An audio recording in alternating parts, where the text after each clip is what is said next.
Can you see me? There we go. Oh. Yes, yes, yes. Definitely. We still going Good, too. good. So that's great. I know it's such an honor to have you here. I Thank can't you. explain how excited I am, how happy, how honored, how thankful, how grateful, gratitude for you to sit with me today and just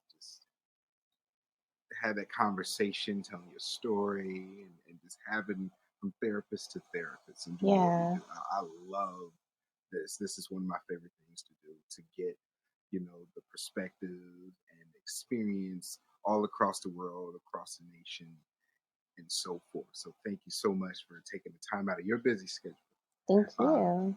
to be with me today to have a conversation and talk. So, ladies and gentlemen, I'm telling you, you can't get much better than this. Oh. Okay, can't get much better than this.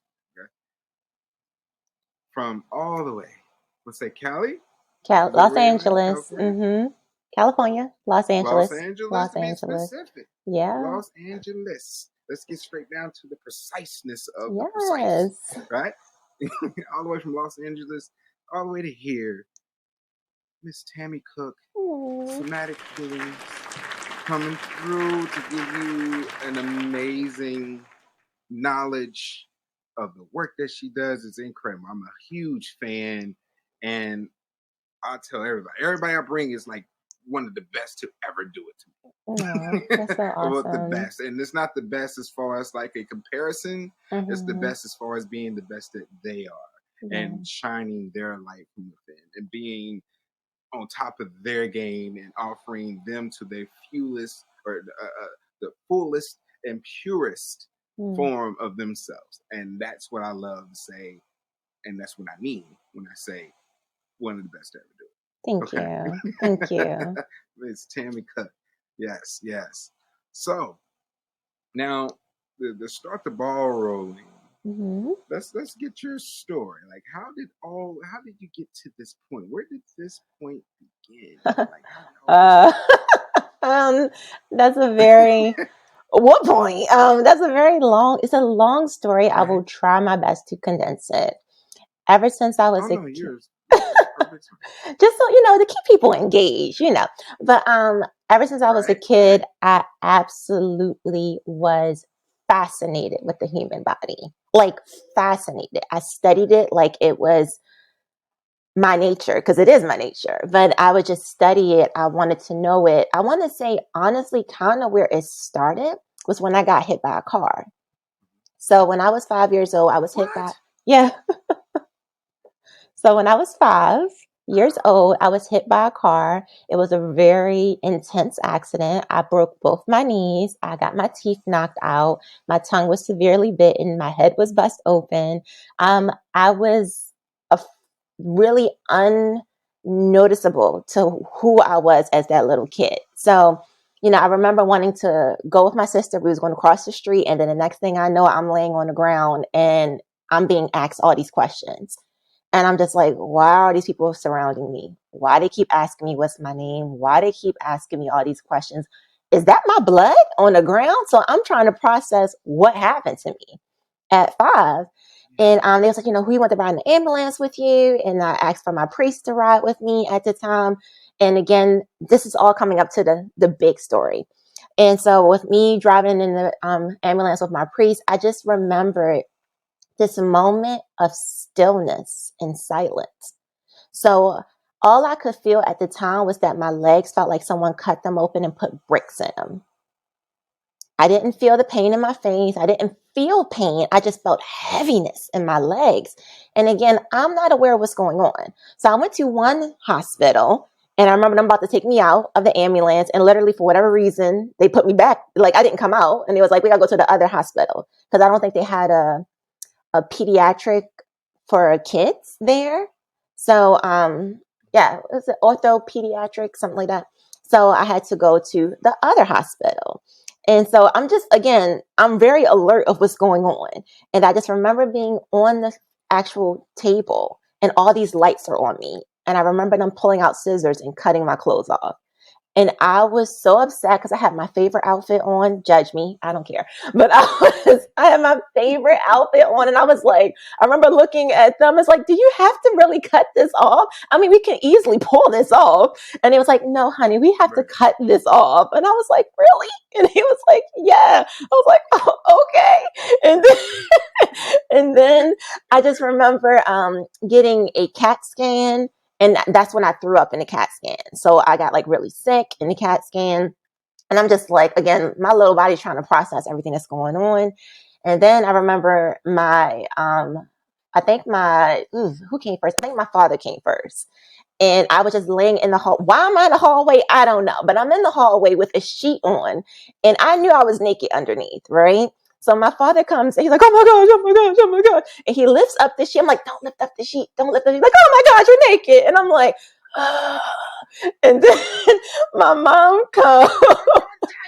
I told you I live up the street. And so my mom comes in. She's like, oh my God, baby, what's going on?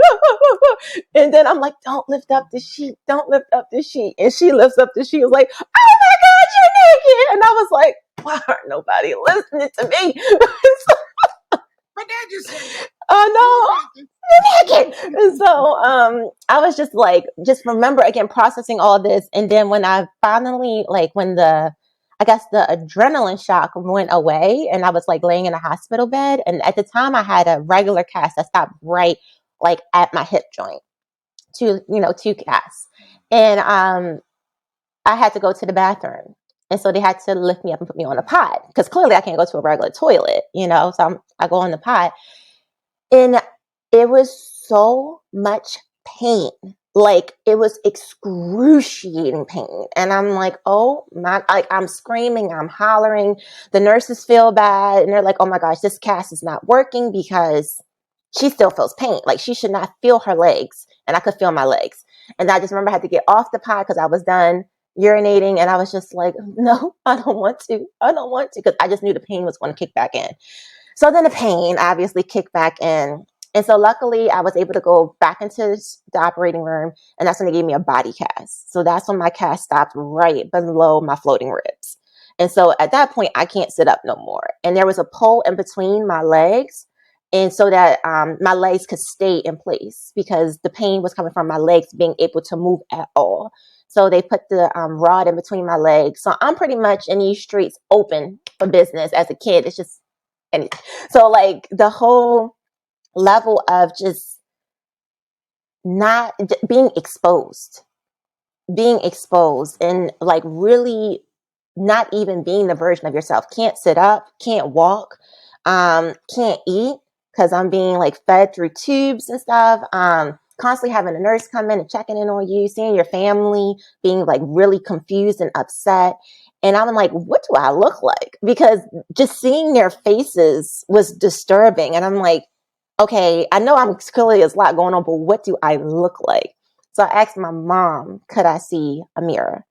And she was like, when I show you this mirror, I need you to know that this is not how you're going to always look. You're going to heal, but you need to know this before I show you this mirror. And I was like, okay. And she was like, I just really want you to know this. Because again, my mother knows what I look like. Everyone else knows what I look like. I don't know what I look like. And so she shows me the mirror and my eyes well up and I start to cry because I see stitches in my forehead. My tongue looked like someone chewed it up and spit it back in my mouth. My teeth were missing. I have stitches in my lip. I have stitches in my cheeks. I literally do not even look like myself. I look down. I have a cast up to, you can't see my hands, but like up to like I said, literally right below my floating ribs. I can't sit up. I'm just like, okay, this is going to be a journey. So obviously I wasn't in school for that time. I was home tutored. I was in the hospital for a minute. And then I had to go back into the process of, once I got my cast removed, learning how to walk again. That was a journey. And I remember, again, my mom was young. She just probably quite couldn't grasp what was going on. But I remember when they took the cast off and I had chicken pox while I had my cast on. So, that was a whole nother story. So I was like scratching my legs with a pole. So I always had all these like little thank you cards from all my classmates. And it was like these long wooden poles attached to it. So I snatched it off and I stick it in my cast and I would scratch my legs because it would itch so bad. So I couldn't get an oatmeal bath on my legs. I could only get it on my upper body. So again, it was a whole journey. And then when I got my cast off, my legs were so skinny. I'm already thin, but my legs were so skinny. They were so hairy. They were green. It was disgusting.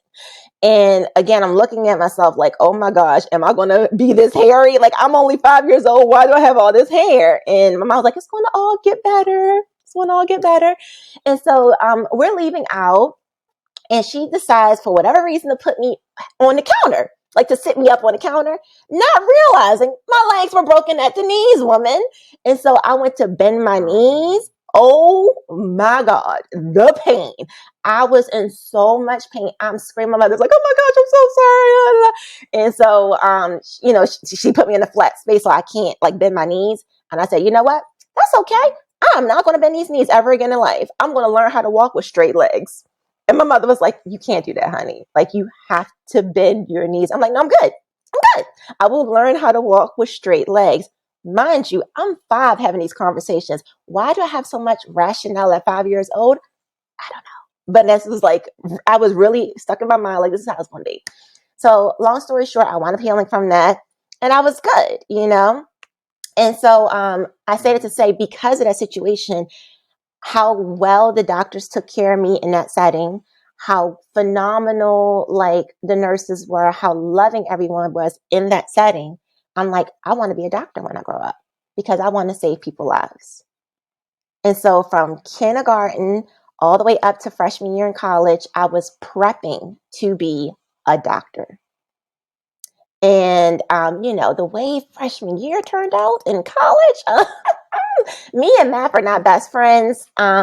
Strong F in that class. And then also I had a premonition that I wanted to work in the ER. That's what I wanted to work in. And I had a premonition that my patient coded on me. And it was because something I didn't do fast enough. And so mentally that was way too much for me to handle and process. In addition to the F, so I just switched my major to psychology.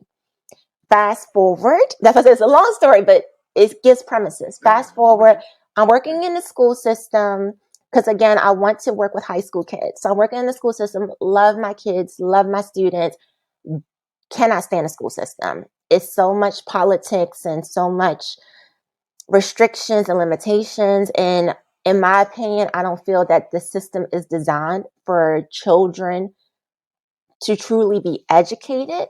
Is designed for children to be a very specific way. And if you're not that specific way, then you could get lost in the system or be labeled and classified with learning disabilities or this or that, when in truth, someone has not taken an opportunity to help you to really define who you are. So while I was in that school system, I went back to school after I had my degree, got my degree now. I go back to school, I become a makeup artist because, yes, in Maryland, we had to have a license as makeup artists.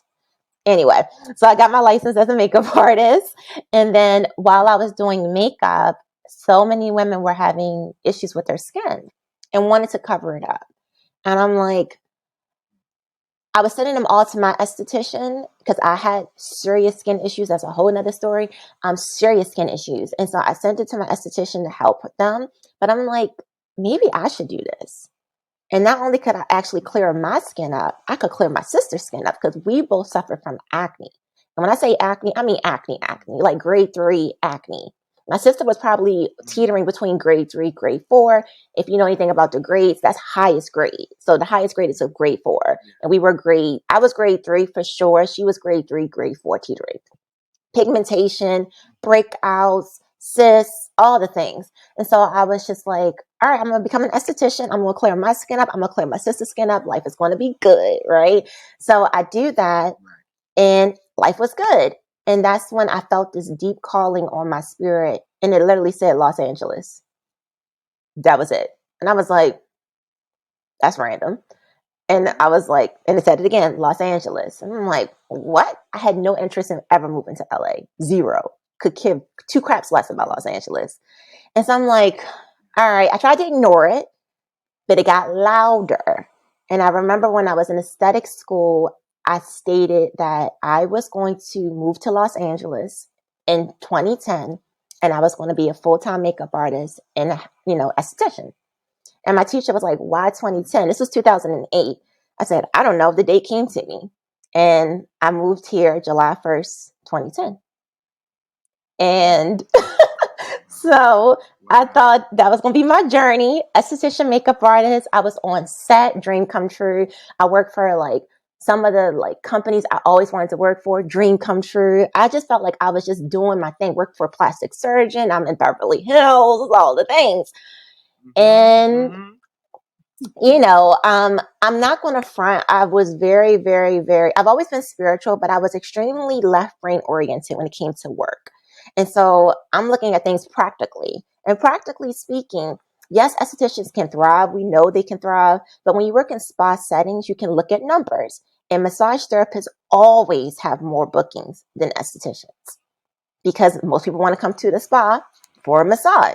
And as you know, as a male therapist, the other numbers that's lower is male therapists compared to female therapists. Mm-hmm. So I'm a female Mm-hmm.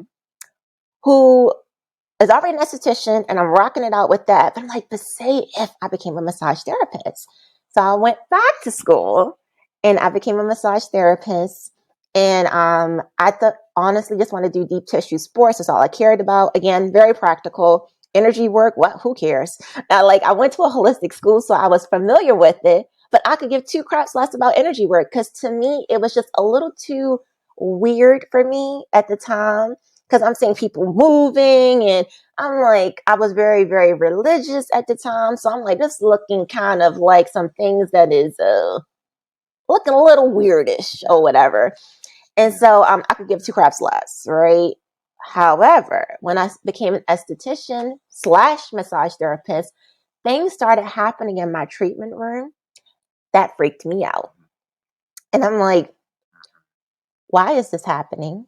Why is this person body responding this way? Why are the lights flickering? Why is this going on? And I'm asking other regular massage therapists and they're looking at me like I'm crazy. And like, Right. are you, I don't know, we don't experience that. So, um, another story, I have a lot of connections to the unseen realm. Let's say that. I'm very tuned in Okay. to the unseen realm. Yes. So some things happened Yes. where I was looking for religious support to help me get clarity on these experiences I'm experiencing in the unseen realm. And they was unable to help me. Maybe pray over it, but it just was like no clarity of why this is happening. I'm not worshiping dark spirits. I'm not doing any of these things. Why is this stuff happening? So saying all that to say, now because of what happened to me as a child, all the experiences around healing and pain, and I experienced a lot of death in my life. 2017, I went through my own additional deep healing journey that shifted me on a cellular level, emotional level, quantum level. And that's when I started learning about the quantum field and things of that sort. And not having the support from my religious components, not having the support at the time in that 2017 journey from the medical environment. That's when I came into this holistic approach to mind body wellness. Because I realized again, when I was a kid, did I really heal so quickly and so easily because I was a kid? Possibly. Or did I believe because my mom said, you're not going to always look like this. You're going to heal. You'll be fine. Is that what accelerated my healing? You know, and same thing, me being a massage therapist, was this stuff happening in the treatment room to scare me? No, it was awakening me to a realm that I had familiarity with, but I had no personal experience with. So I thought, but I actually always have since I was a kid. No one groomed me into it. So I took all of these life experiences, all of these professional fields, and I combined them into what people see now as somatic healings and the Somatic Alchemist, which is my skincare line. So that's, like I said, it's a long story, but it's kind of how my story came about, it is complex and I can't simplify it. And there's so many other variables that have played a huge factor into why I think the way I think, why I move the way I move, why I treat people the way I do, why I look at life the way I do. And it's because my life experience has evolved me into a space where I realize what you don't believe in will teach you how to believe in it. Because something's going to come your way to challenge that belief system. And you're going to be like, you can stay stuck in that paradigm, or you can realize that maybe there's so many different ways to handle one thing. And so it expands your consciousness and it expands your way of being and it just expands your isness. And so I'm at a space in my life now. Today's date is the 14th of March, 2023, where I have fully embodied and embraced all aspects of who I am, my light and my dark, my good and the things that will be perceived not as good, my challenges and my triumphs. And I really realized that is what my soul has brought me here to experience is wholeness. And so I want to bring people into the journey of wholeness, and that's true self-discovery and self-acceptance.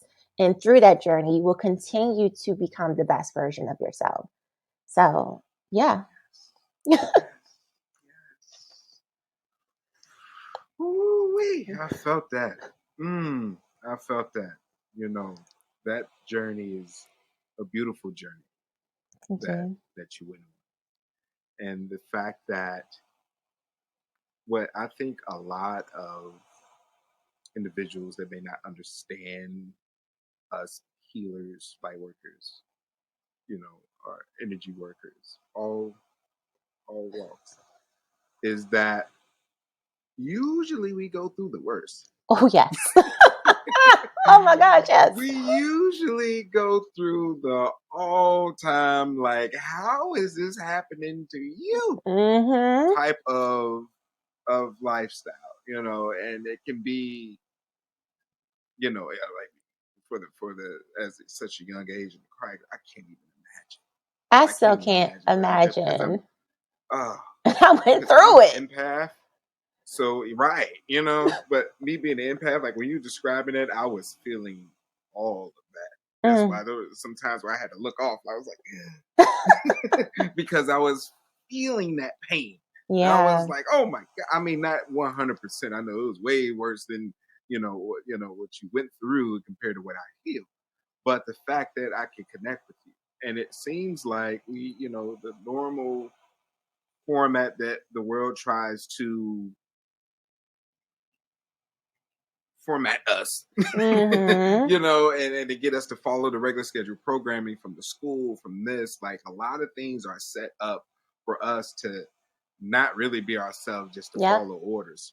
Yep. Like similar, like what you were saying, and then you know, it's funny how the universe and everything comes into like saying, "All right, that's enough of that. Come on, we're going Mm-hmm. this way." Like, Mm-hmm. wait, which going what is going on here? And then the normal thing, because we've been programmed to just look it up on Google or talk to somebody Yeah. or this. What I just realized and found, and it's probably around your 2017, 2019, you're referencing that year of accepting your wholeness, right? Mm-hmm. And understanding when you're on this journey that you can't necessarily go to anyone else, even if they're like minded, even if they're going through Mm-hmm. their own energetic, holistic, deep energy, even if they're going through all of that, your journey is yours, Mm-hmm. right? And what I come to find out is with all of that, that's where I am now Mm-hmm. of learning how to continue to look within. Yeah. I just found out a lot of information about myself that I had no clue. No clue, that just blew me away. Mm. Right? Dang it, I did it again. I did the gestures. I got a new camera, so I didn't. If I moved, it would have fought. I didn't move, Oh, so okay. because I talk with my hands a lot, Oh, I do so too. it's a little thing. Yeah. So with that, it's a lot of things that happens and looking within, a lot of information and cleansing and clearing up that stuff like we was talking earlier. Mhm. Like really doing a self-clean cleanse to get me to the point to be as clear of a vessel as I possibly can. Yeah. To be able to tap in the way, because that's a huge portion. Yeah. And I'm able to tap in, but I'm working on a stronger connection, Yeah. a deeper, and getting to the point to accepting myself 100% fully. It's like I got some work to do, Tell right? y'all. And Mhm. going through that transition that you've been through years ago, Mhm. that's the point where I'm at now. But the work is like there. Mm. So if that to clear that all up, when I work, I can see familiar and others working, and I know what their energy look like. I know it. When I Mm. saw you work, I was like, "Ooh, she has it. She's there." You know what I mean? It Mhm. it blew me away because I recognize. Let's go a little deeper. I Mm. recognize the frequency of it. Tell I me how. recognize that it's tough to even put in words. Mm. You can tell it's like witnessing, it's like knowing someone that can sing and someone that's singing from their soul. Mm. Mm. Yeah. To kind of give an analogy of it. There's Mm. plenty of talented artists like, oh my gosh, that's a good song.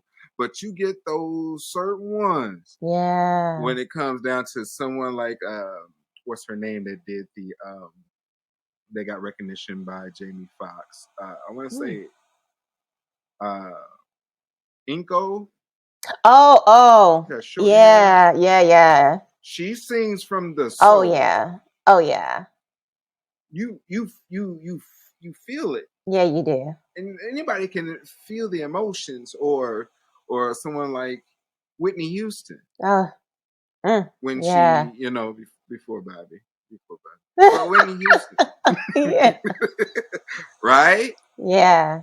Like you can just tell if you're tuned in, but only most of the time, because I don't know if others that's not tuned in are able to see it as well. But because I'm tuned in, because I'm also working with Source, Universe, Mhm.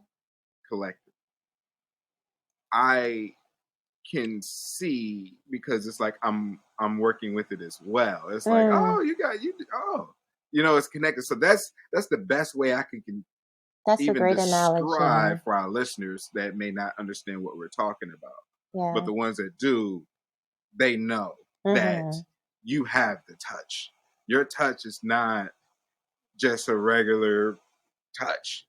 Your touch is not mechanical. Your touch Mm-mm. is not um just formatted, you know, workshop, book smart, regular cookie cutter type of, okay, you having shoulder problems, we're going to work on your shoulder. Yeah. You're connecting with your touch. That's a whole nother thing, Mhm. right? And the way you connect, it's almost like you're massaging, but you're connecting more. Like it's a connection, and your intentions, your energy, your love, your energy center, like it's all of it's being poured into your hands. And when you move with such conviction, you move with such flow. It's not about the contact. The contact is just mere connection Mm. when you work, right? Mhm. And it's being resonated. I see it resonate with your clients, and I was like, this is some amazing. Oh, I'm a huge fan. I'm Oh, such a thank fan of your you. work. I'm such a fan of your work. That I've been actually been watching your work for quite some time. Oh, And commenting, on there for yeah. I'll say a good 7-8 months. Oh, dimension. wow. And, and just being like, oh my gosh, this is godly. Like, oh my gosh, like I gotta come to LA. I gotta experience that myself, because You everybody is should. just going. They're beyond relaxed. It's not even just it starts with your touch. But when you look at the receiving end of it, Mm. the clientele that you have, they're not just, oh, I feel amazing, I'm relaxed. They're like in another dimension. Oh, yeah. You know what I'm saying? Like, Mm-hmm. they're they're gone. They're beyond that. They're in another realm of healing. Like, you literally took them to the happy place. Forget the Yeah. imaginary. They're there. They're there. They're splashing in the ocean water Yeah. when they get and work with you. You can tell it's an out of body experience when you work with them, and you hold in that space with with healing. And that's an important thing too, holding Mm-hmm. that space and being able to hold a space with our clients, with ourselves. It's a very, very energetic exchange Yeah. for for healing. And that's where I was like, oh my gosh, that you're 101. Thank You're 101. you. Thank you. Because when you tap in, we're all our own one of one, but it Right. takes more than just learning the massage itself. Oh, yeah. That's the tools, that's the utensils, that's the pots and pans, and then the chopping board. You can have all that. That's fine. You're gonna need Yeah. that. But the way you cook, Yeah. it's your own. You know what I'm saying? I Yeah. can give you, all these seasonings, but the way you put this and that and this together and combine that, oh, I don't need this, a little bit more of that. You know what I Yeah. mean? It ain't just salt and pepper. It's that extra spice that only you can produce. You know what I mean? Mm-hmm. And the way that you do. Yeah. And that's why I'm like, I- I'm I'm so excited. I'm so excited. I've been coming across a lot more around the nation Mm. of like us that's Mm. doing amazing work. And I tell everybody, about the Avengers and everything before, and I'm still working on that to bring us all together, because I think when we get together, ain't gonna be Yeah. nothing like it. Ain't gonna Yeah. be nothing like it. So like when you're in your sessions, right? Mm-hmm. Like, is there a certain, like, describe like how you feel? Because like when I'm Mm. massaging, I'm in mine. Sometimes my eyes are closed. I'm in the music. I'm in the Mm. vibes. Like, how is it with you on the receiving end, on and giving end of giving the session? Like, how is it? Like, describe that experience. Like, what do you go through? What do you feel? What do you see? I would say an eclectic journey, because it's very different based off of the person I'm working on. So, like, if I'm working on someone who's more athletically inclined, they are um, like truly an athlete, like a professional athlete, or into sports, like really into sports, or they're a trainer and they really condition their body. I keep saying really for a reason, because there's a difference between people doing it recreationally and someone who like lives that life. Their energy Yes. field will create a whole different surrounding where I tap into more of that like sports, athletic massage. I'm like doing my cupping. I'm like, even how I do things. I'm like, how did I just do that? Like, I'll be trying to figure it out, because it's their energy field that is accepting of that type of work. And that's what it's calling for. So I don't know if you've ever seen, like, I've seen it in my videos. Sometimes I would like hesitant to post it, but I'm like, I'll post whatever. Sometimes you'll see my hands and then it's like they divot and they go a different way, where I'll like about to do something and then I come pull back. And it's because my brain would be like, okay, we're going to do this next. And then my hands are like, nope, we're doing this. So they have their own communication and their own expression. And then my mind comes in with like the actual logical, the book studies, like the things I know.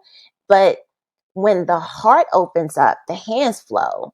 So, like I said, those types of people, some are very in tune with like spirituality, but they're so in tune with their bodies. Like, they work with their bodies, they move their bodies, they feel into their body. So the work needs to resonate with the body. It needs to honor the body. Then you can tap more into like the mental, emotional, and spiritual, but they're coming to you because this vessel that they use, they're trying to move this better. They're trying to work with this better. They're trying to connect with this better. So help them in their betterment through that. That's when the other flow can come through. So that's a very different session. I love those sessions, low key. Like sometimes I don't get those as much, and when I do, I feel like I can go in a different realm, and than I used to. And when I used to work at my old job, where it was like a sports club, so it was like trainers and massage therapists. We were all one. I used to love working on the trainers because, again, like the way I would maneuver and work with their body would be so different than the rest of my clients. And they could literally test all of my work. So they'll go back into range of motion and immediately testing to see did that area open up, or how much are they able to move into it. So their kinetics and their body awareness honestly helped me to be a very technically skilled professional, because they're going to test it off the break. And they were the ones that taught me how the misconception of pain after their session or pain after a session could be misinterpreted. Now, I don't work deeply to put people in pain. That's not my style of work. I have a deeper connection on the body. I can go all the way down to your bone and it will not feel invasive. It sounds crazy, but it is a technique that you can do that. However, sometimes when you start to open up channels in the body that has been asleep for a long time, now it can be able to fire and communicate. So now you try to go into those old moving patterns you used to do, but now because that muscle has activation now it may feel like that area of your body is sore or painful, and it's not, especially if the therapist wasn't digging into your tissue abrasively and they were just like opening your tissue up. Maybe now that is an opportunity for that muscle to finally be expressed within its expression, because it's been unexpressed for so long. So it was the trainers that taught me about that. It was like, I didn't realize that my glute med couldn't even fire all this time until you opened up like the lower limb of my legs. And now I have better anchoring, and now I can actually activate my glute med. But it hurts because I wasn't able to activate it this whole time. So I'm like, thank you for the clarity, because I don't know. Like, I don't know my body that way. I don't. I wish I did. I'm going to get there. My trainer that I love, if you're looking at this, we're going to get there. We going to get there. Shout out Fortune, Lewis Fortune. Yo, you the best. I'm going to be rocking with you real soon. I'm going to be better. But, so I just got to give him some credit, because he be looking at me like, girl, get your life together. But, you know, say that to say their sessions are so different. And then if someone comes to me with really emotional blockages, that's going to be a completely different experience. So I would say the commonality within all of my sessions is the ability to really listen and tune in. That's the thing that's cohesive, where I'm really listening to what not only they're verbally telling me, but I'm picking up on all the nonverbal cues, how their body is holding itself on the table, how they place their hands on their bodies. Like, are they gripping? Are their hands open? Are they, when I move their arm, can it move freely? Or are they resisting me? Like, all of those nuances tell a story. So then I have to step into a different type of mode where I'm very receptive, but I'm very nurturing and supportive, because their body needs that, because energetically and emotionally, that's being overrid by their body. Their body no longer has the state of consciousness as an athlete would. So I have to work with them from an unconscious realm and bring them into a conscious state of their unconscious patterns. And you have to do that with a lot of love and sensitivity and grace, so that they don't start judging themselves based off of their holding patterns they've been holding for so long. But rather, they look at it as an opportunity of expansion and growth, and they can really delve deeper into their selves and really open up their own channels so that they can receive new messages and new opportunities of making their temple and their mind and their emotions harmonized. Oh, such beautiful. Oh, that's amazing. That's amazing. And all of that is because what I love about it is how precise and how you like the step by step. Even it's not step by step, but really breaking it down to give clarity for the ones of understanding the type of work and what it looks like and what's happening. Mm-hmm. That is beautiful. And all of that creates what I call the safe space. Everybody's safe Yeah. space is different, but space safe enough for the client for you to be able to work that deep and do everything that you do, which is oh my god. Because then one thing I do too, like even with my safe space, and you find yourself kind of like you're conscious of what's going on you there, but when you get in that zone, when or so I say when you start to let be, let happen, let flow go, step aside. Some people be thinking, move aside. Some people may think get in the zone, get in the flow. Mm. All of that in when you allow source and everything that kind of help guide you. That's where you were talking there, mentioning like your mind saying I need to go over here, but your hand saying we're going over Yeah. there. And you Yeah. start fighting with yourself.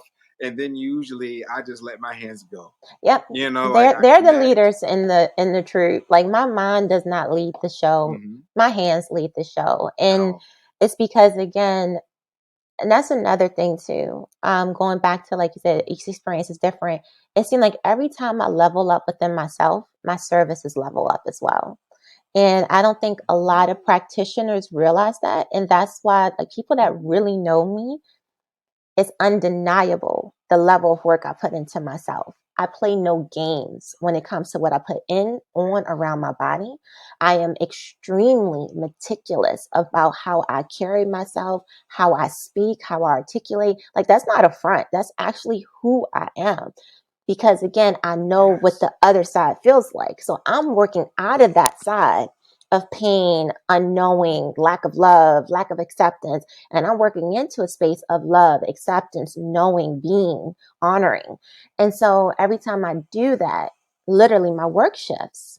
And so I think a lot of times what therapists are seeking, as far as the modalities, the techniques, and all the methods, that's bomb. Like you should really stay on top of your studies. I'm a person before March 13th, 2020 hit, I stayed in a classroom. I stayed studying to the point my clients were like, so what class are you taking next, Tammy? Because I was always studying. And if I wasn't in a class, I'm in a book. Like people literally see me with books. I'm out, I'm reading. Like I love this. It's my passion. It's my everything. It's me. I'm studying me. Like I have a body.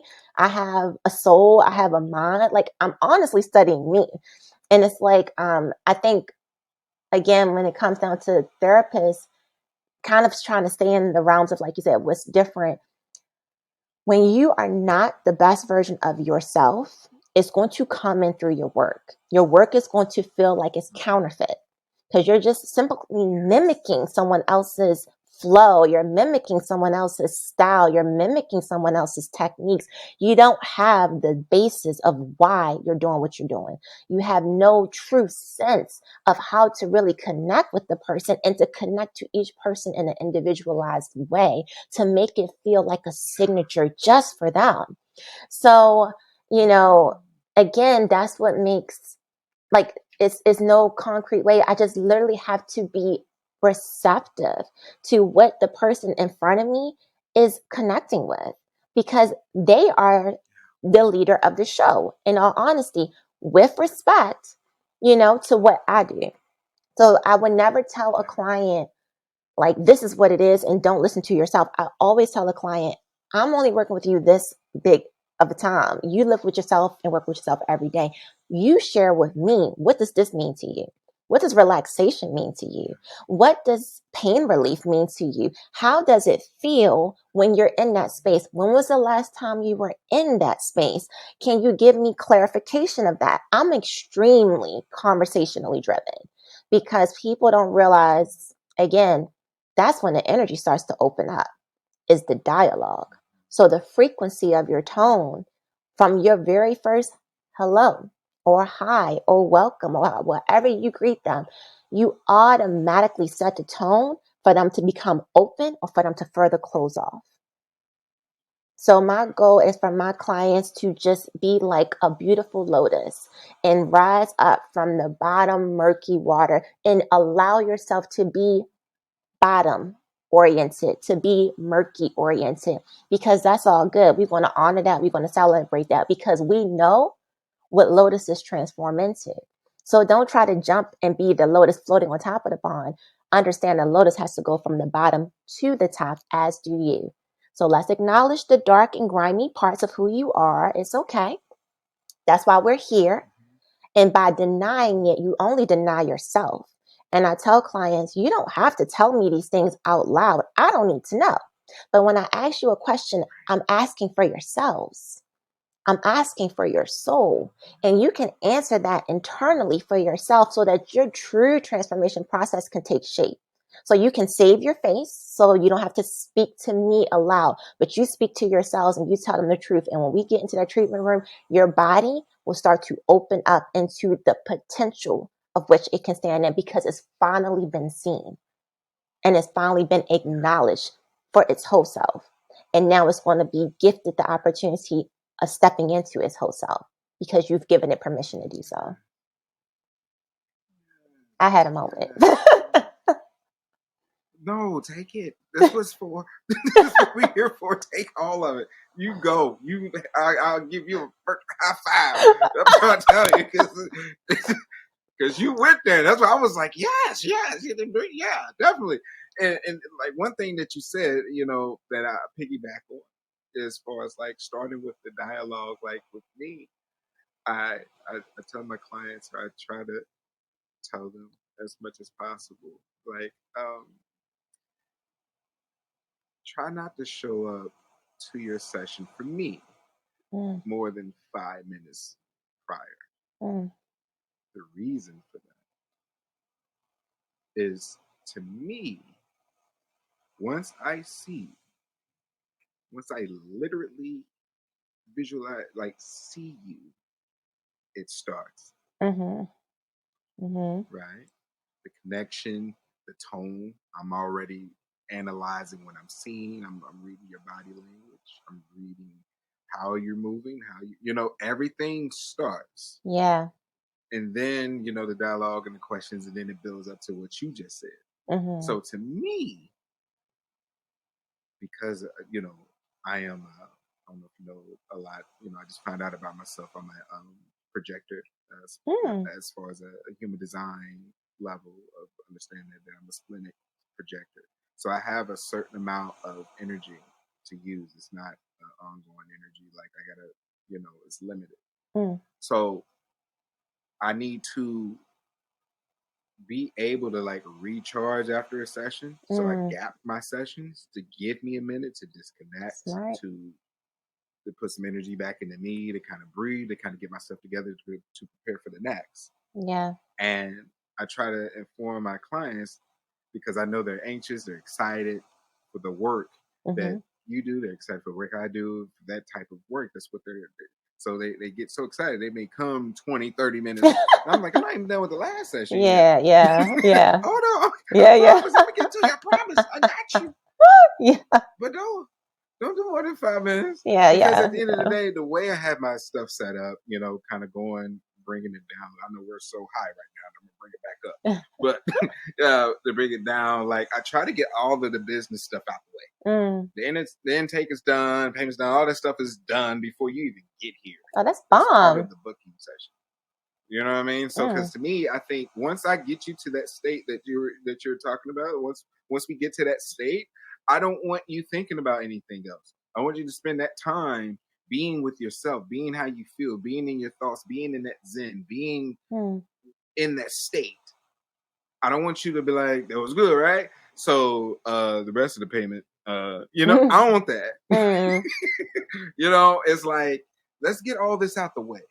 Mm. So when we put the work in, you can stay with that work on for the rest of the day and so Mm. forth, That's right? lovely. So it's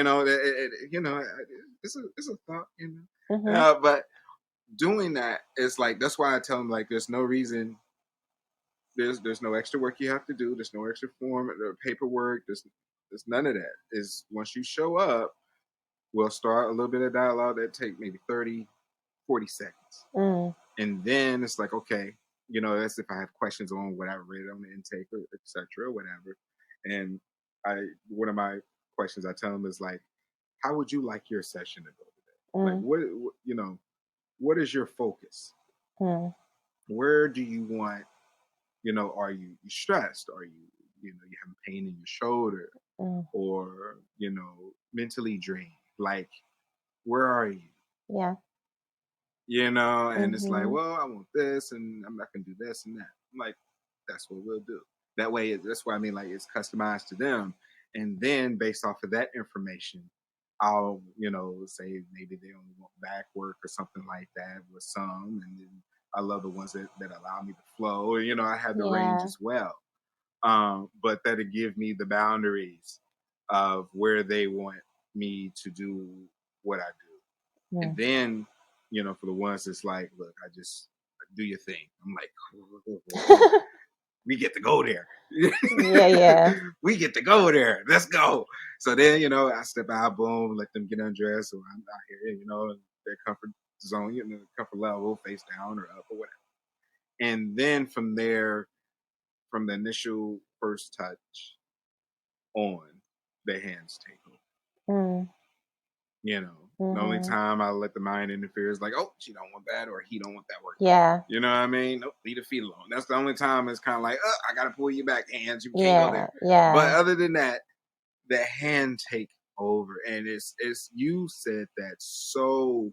I hope y'all didn't miss it. Rewind it back. I can't even read. Rewind. Rewind it back and listen to how you displayed and taught that, showed that, explained that, so I can't even replicate it. I don't even want. I'm not even gonna be able to do it justice on what you just displayed and just communicated with how it works and how the flow and the step by step is.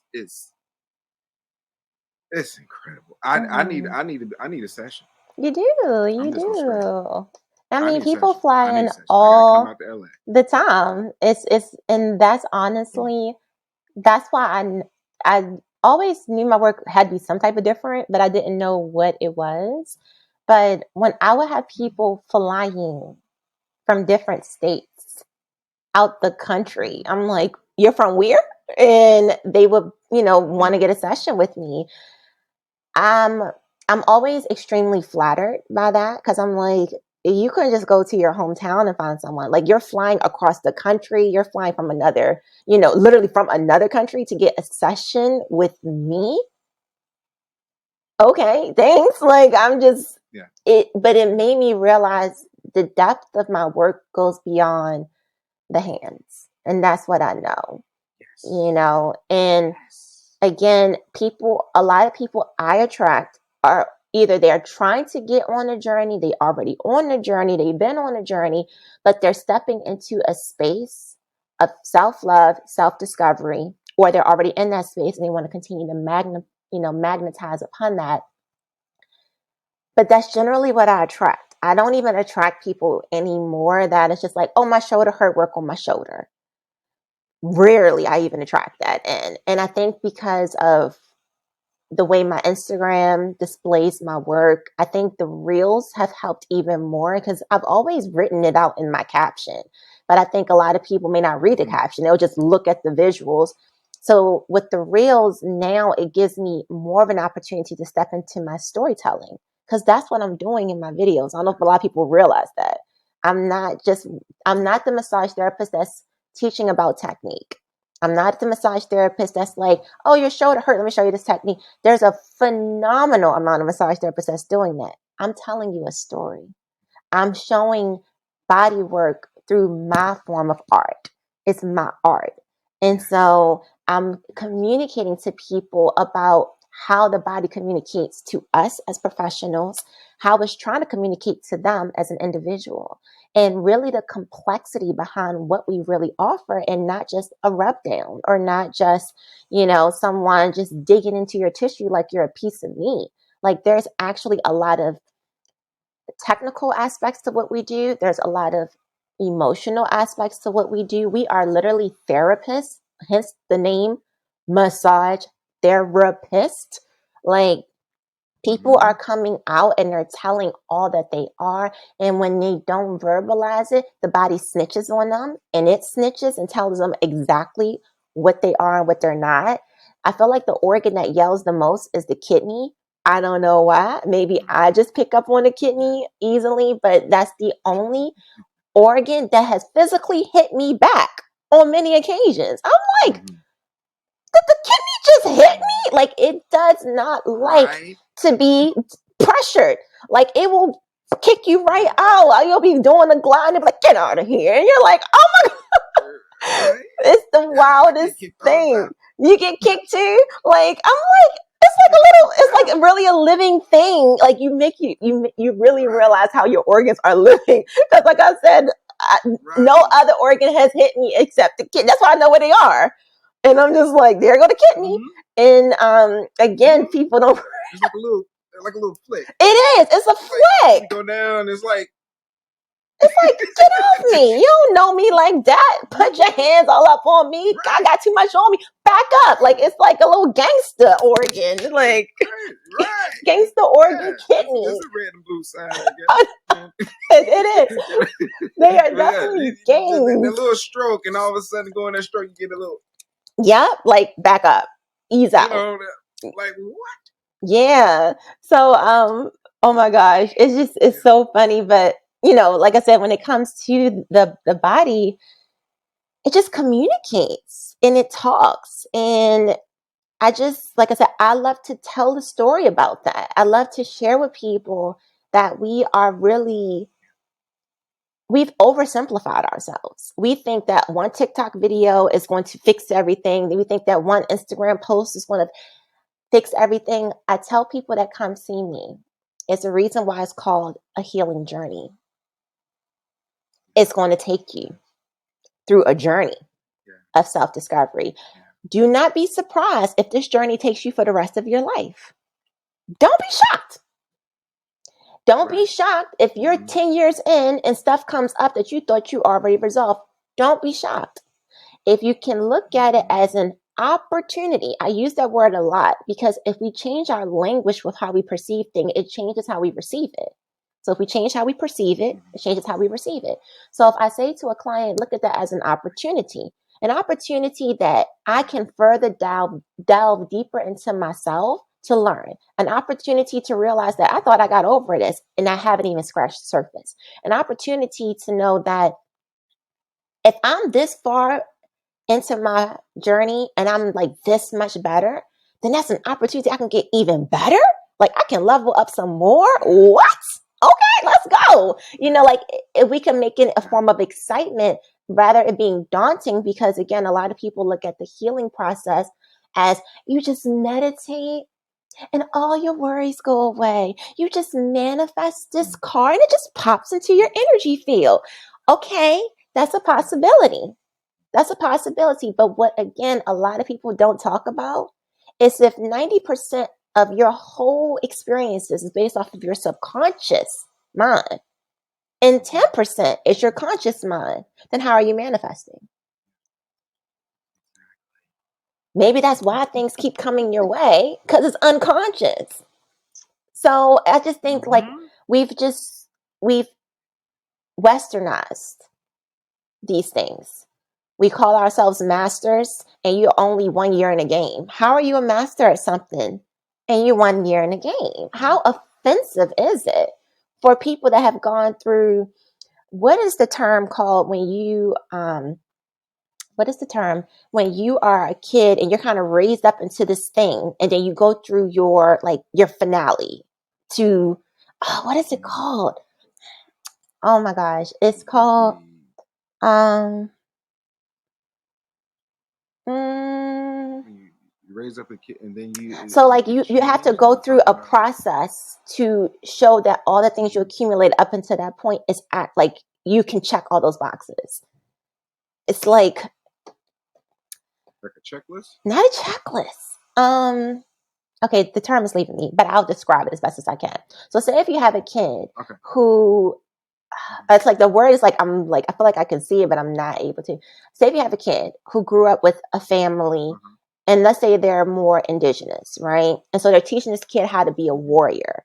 And so they're teaching them all these different ways of how to be a warrior, how to listen when you're online. And then you now got to go into the woods and you have to find yourself back home.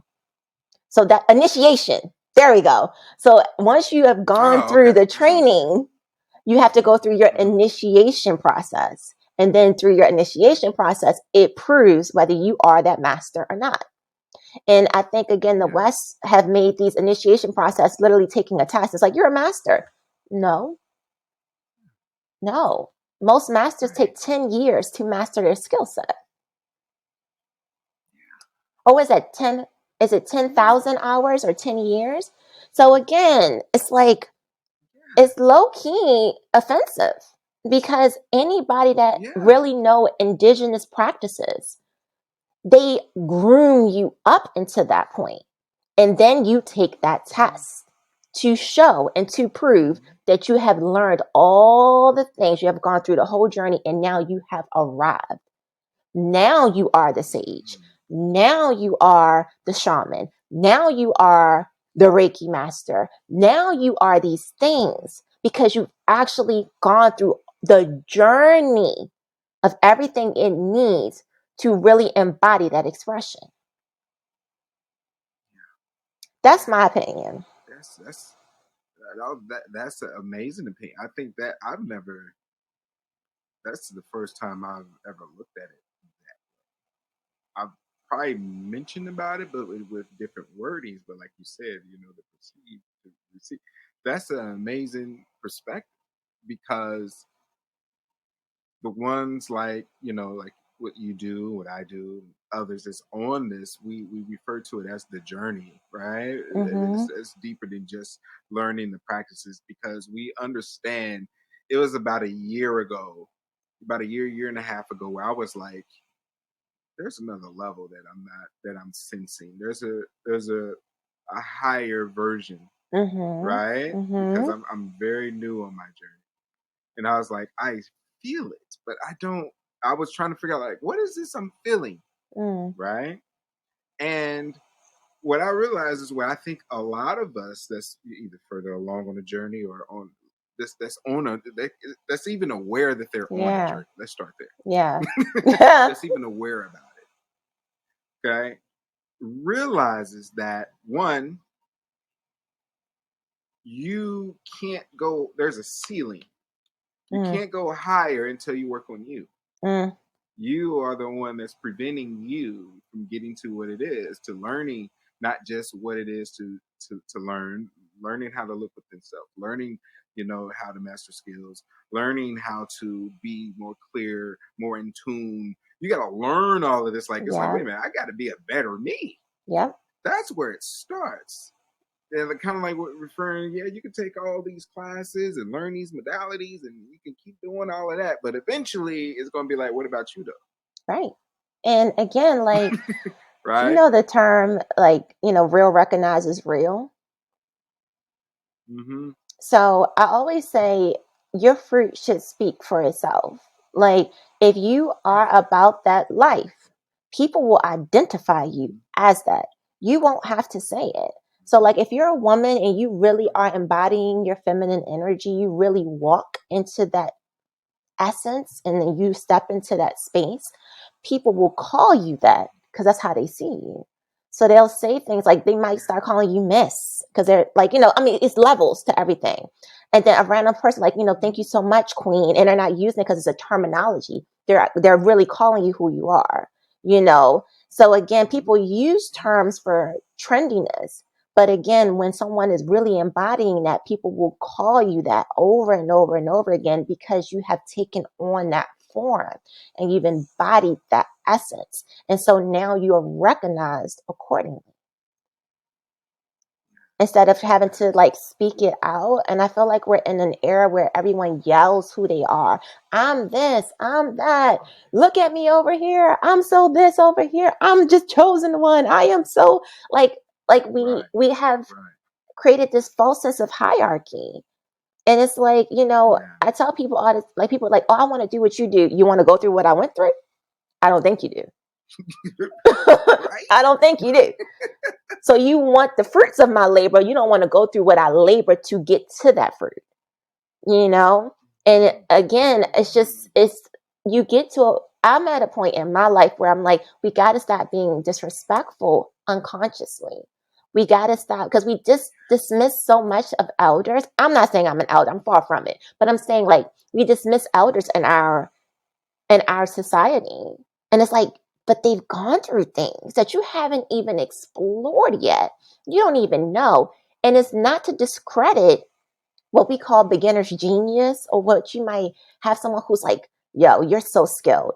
But I'm quite sure you as a professional, you were probably light years away from when you first started as a massage therapist, even if you were good at what you did.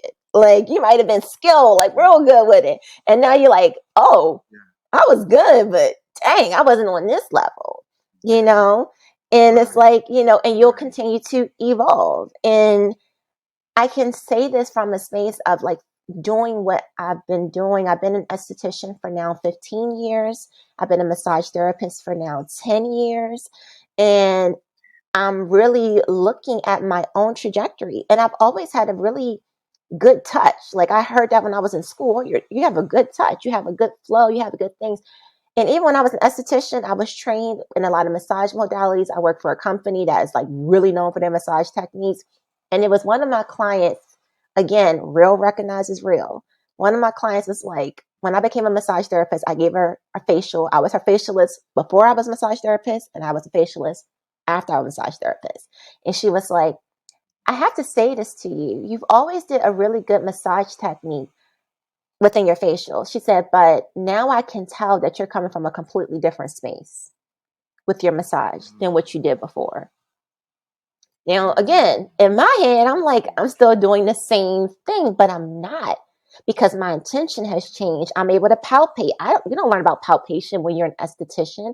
You're really feeling through muscles. You understand fascia. Like you just know the body from a different lens.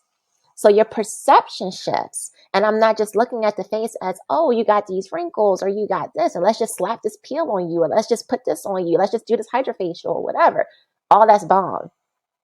But I can now look at the tissue, and as soon as I touch it, oh, there's lymphedema here. Oh, we have some stagnation over here. Oh, there's some, fascial restriction going on, and that's pulling from the pec. So let's release the pec to release the neck to release the, like, it's things so you can work smart and you can work more dynamically, and your client will receive that through instant connection. So though I was a phenomenal esthetician, and I was an esthetician 5 years prior to I was a massage therapist, I am nowhere near the same level of esthetician I was 10 years ago, let alone even now 13 years ago. Like my practice has shifted and it's continued to evolve because I'm evolving. So, again, I just think, yes, there are a lot of people who are fresh and new and excited and enthusiastic and are really, really good, but we cannot overlook someone who's passionate, love what they do. Let's be clear. Just because you're years in the game don't mean you're good. We know that's not the case. Right. But someone who is, that's a big one. I'm just that's saying, a haymaker uppercut. Right? But someone I'm with you. I stand with you. Who loves what they do, who's been constantly evolving and really growing their practice, and they're 10, 15, 20 years into the game, there's no comparison.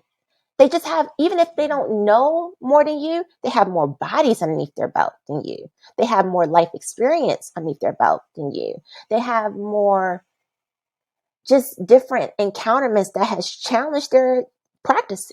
You can learn something textbook and something's going to come on your table that's completely out of the textbook. And you're going to be like, okay, so I know how to release this, but this with this, what do you do with this? Like you never experienced it before. Now you have to take all that knowledge and you have to figure it out. And that's the one thing I think makes massage therapists amazing. We have to figure things out on the fly, because you can't just pull out your book and start looking at stuff. Like, again, it's going to show who you are and who you're not. And your client's going to know it. So it's like, I think that is the beauty of what we do, especially someone who's very in tune. But yeah, like I said, I really feel that there needs to be we kind of need to pull back and humble ourselves a little bit more and stop trying to classify everyone as these greats when they're not honestly as great as they make themselves out to be. Their facade and their persona is great, but they're not really embodying that. And so they can be leading you down a path of mediocrity because they really haven't stepped into the true essence of their greatness. They're fronting it. So it's really important for persons, people who are looking for therapists to really know what you're looking for so that you can identify the therapist that can help you with that. You might just need someone who's straight out of school. That's exactly what you might need. And that would be great for you. You might need someone who's 3 years in the game for whatever. Again, it's just about clarification, and it's about us as practitioners being honest and transparent.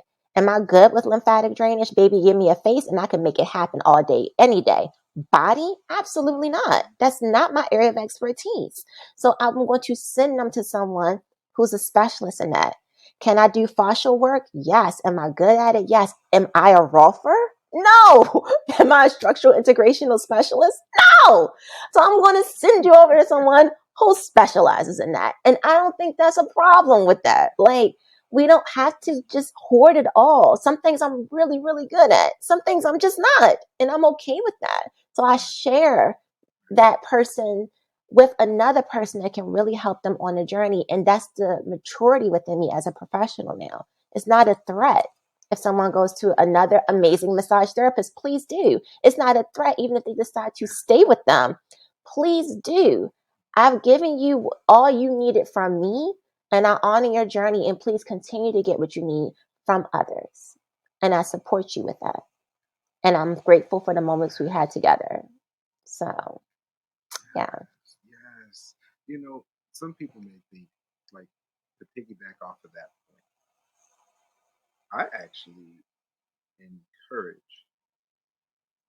each client when they first, after a session with me, their first time, to actually continue to keep looking. That way, like, if you like, make sure you continue to try. I would love to work with you, but I want you to know, like, you're for sure you would like for me to work with Mm, you, right? mm-hmm. Meaning, it's like, I know somebody, I was like, yeah, I was going to go to this person, but I heard about you, wanted to try you. It's fine, but also still try that person as Yeah. well. Because just because we had a great session, they may be a better fit. Right. For what you need, may not be. I don't know, but you don't know if you don't continue to try to see what you for sure about. And Yeah. like I said, I would love to work with you. I would love Yeah. to work with you. But if you just find somebody else, that's fine with me too. Because now I'm at a maturity. It's like, okay, as you start to become a go through school to kind of get your license and license size to kind of continue to piggyback to go even deeper. You will want to work with everybody. Mm-hmm. And what I realized, for one key word that you said, you've matured, you're secure with who you are as a person, that you're not for everybody. And that was a saying that just because I could work on anybody doesn't mean I'm for everybody. No. And with me, or had to start off how to really embrace that. That was one of my first lessons I had to embrace, because Mm. you think, I want to work on everybody. I want everybody to come to me. I want Yeah. everyone. And it wasn't like a everybody thing. It was me being okay with, like, I really had to talk to myself, like, really? You want to work on everybody? Do you know how many people are on this planet? How many Mm-hmm. sessions can you even do it? How many Right? sessions can you do a month? How many, you know what I mean? Like, there's trillions of people. You can't do a trillion massages. Right. Right. you know? So then I had to break that down. I was like, okay, well, yeah, you're right. I can't do that much. And that can be overwhelming to myself because I have to protect my energy. Right. We have to be in clear spaces and making sure that I'm at the best version of myself and continue to evolve to be a better service for you, a better help for you, to hold a space, to be able to work deeper and elevate the service that I give as well. Yeah. I have to keep going. But that's why I say, like, hey, continue to try. And Continue to try. and If it's me, I would love for to have you here. But if not, I love fact that we were able to have a session and you was able to experience and I was able to help with whatever I could help with. I'm honored for that. And, you know, hope I would love to see you again. And it's And very if not, empowering for your clients you know, because, you yeah, know, they should know what works for them and when they need it. So, like, how amazing is it when your client comes to you like, I needed you today. I needed you. I needed exactly what you offer, and I'm here. You know, so like for them to be so clear in themselves is a gift because again, that's we're here as a soul to explore and to know. So it's like once they know how you can help them, then they know when to come to you. They know when to go to someone else. It's like when I took this cranial class, we talked about like your medicine and like all of us have medicine that we offer. So when people come to us, they're journeying for that particular medicine, and then they go either back into this journey with us or they journey somewhere else for different medicine. So it's like once you know the medicine you offer, you don't need clients sometimes ODing.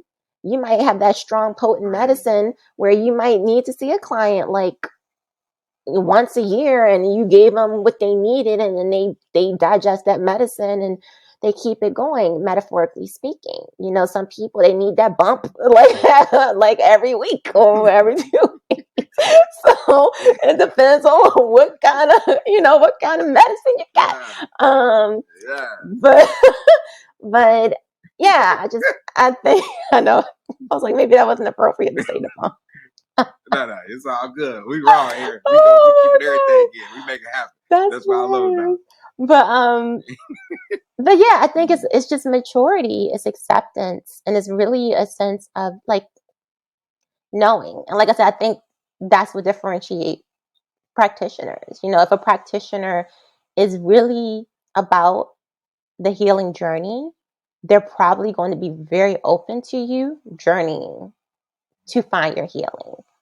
And people that are not really about that journey, they're going to try to hoard you in, lock you down, make you feel really insecure, pick out all your flaws, keep telling you what's wrong with you so that you can continue to become dependent on them. Because we all know the most loyal customer is the most insecure customer. So it's like if you can play on people's insecurities, you can really keep them coming. But that's not the type of comeback you want. That's not the boomerang effect you want. You want them coming back because you're feeding on their securities. So they know every time they come to you, they feel secure within themselves. You help to reiterate that for them, and they want to be in that space often. So they come back to you. So it's like you can play either way. That's the duality of life. Play on their insecurities or play on their securities. And you can help them either way in life. One will probably be a more lower vibration, the other one will be a higher vibration. And again, I just don't play around with energy because I know every cause has an effect. And when you know better, you have to do better. So I feel that there's a little bit more karmic whiplash when you know better and you choose to operate out and you choose to operate from a low integrity based space. You don't have integrity. I feel like a person who is aware of that and they do that spitefully, that you might get a little bit of bad whiplash from that. But someone who don't know, then they may not have any real whiplash because they don't know. So they're like, okay, this is just what it is. right. So that's just my perspective. Again, I don't say things as like indefinite or this is the facts. I just think that it's important for us as practitioners to really identify who we are individually, who we are collectively. And it's very important for customers to really know that there is so many variations of what we offer and really being able to identify for themselves who is who and who is the best for them. Yes, yes. It's such. Oh my gosh, you're incredible. See, I Thank see why you. the fact that, like you say, real recognize real, and going all the way back to having clients flying from out of state to come and see you when they may not have that where they are. Mm, You know, they may not. There's great therapists where they are, but they resonated with you, and I can see why you have such a presence, such wisdom, such integrity. You're there. You're at such a space that is ready for, to me, ready for the masses. Okay, Mm, you're ready for it all. Because of the work that you do is true to yourself. yeah. That is the key ingredient, and that is why it's like, nope, I want to go over Yeah. there. Because we see it, like what Kanye say, there's 1,000 you, but only one of me. Yeah. Right. You know what I mean? Right. So when it's you and you that one of you, and it's like, I want the one of you. I want the Yeah. one of what? Because I can get that anywhere else. And that's where it's like I'm that's why I'm coming for sure. That's exactly why. That's without question. I'm Aw. telling you, I'm buying a book, I'm going to LA. Hey. That's guaranteed. Everybody, I want to work with other ones that's been on here, like Sanctity. I'm popping up on everybody. Pop up. To experience. I'm popping up on everybody because I'm such a fan. I Thank you. love the word. I love how you broke everything down. I love how you're just an amazing soul. You're an amazing spirit, Thank and you. you have such a calmness, such a warming, welcoming, here to help, here to serve humanity Mm, spirit as best as you can, and that's not overlooked. Without you saying the word, that's what I see that resonates, wow. which is Thank amazing. you. And this is where it's getting that gravitational pull It is. of It everybody really coming to see is. it. Yeah, Yeah. and we are, we're mirrors of each other. We really are. So like what you see in me is what is in Mm-hmm. you, and that's why you can see it and identify it. Yes. And like I said, Yes. I've always been this way since I was a kid. Like my personality, I've calmed down a lot. I used to be a hyper child, super, super, super hyper, like very animated, very like Yeah. I was a whole moment. But as I've gotten older in life and just doing the work I do, I have to be a lot calmer than even my own nature would be naturally. I would have to slow down and calm down and be grounded because I can't work with people who are ungrounded in an ungrounded state within myself. So I had to become slower, even how I used to talk. I used to talk. Remember Bone Thugs and Harmony? Yes, I'm dating myself. Remember Bone Thugs and Harmony? Oh yeah, You me too. don't know who Bone Thugs and I was the Harmony? Uncle Charles, y'all. I was with it to it. I was with the Uncle Charles. That's everybody's favorite part. Uncle Yes, Charles. Everybody had Uncle I Charles. Yeah. know, right? I actually do have an Uncle Charles. Uncle Charles. That's so funny. You know what Oh my gosh. But I used to love me some Bone Thugs and Harmony, and me and my friends, it was like two guys I used to go to school with. We was like kids, but we all three of us talk super fast. So we would be able to like spit those Bone Thugs and Harmony lyrics like it was water. And I used to always say when I was a kid, like people were like, "Oh, you talk too fast." I said, "No, you comprehend too slow." I was a smart ass. I really was.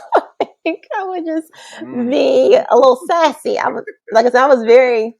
I'm like people meet the evolved version of me. I'm like that wasn't who I was, but my heart has been the same. Like I've always cared for humanity and studying numerology and astrology. I'm like, again, so much makes so much sense why I am who I am, and it's give clarity.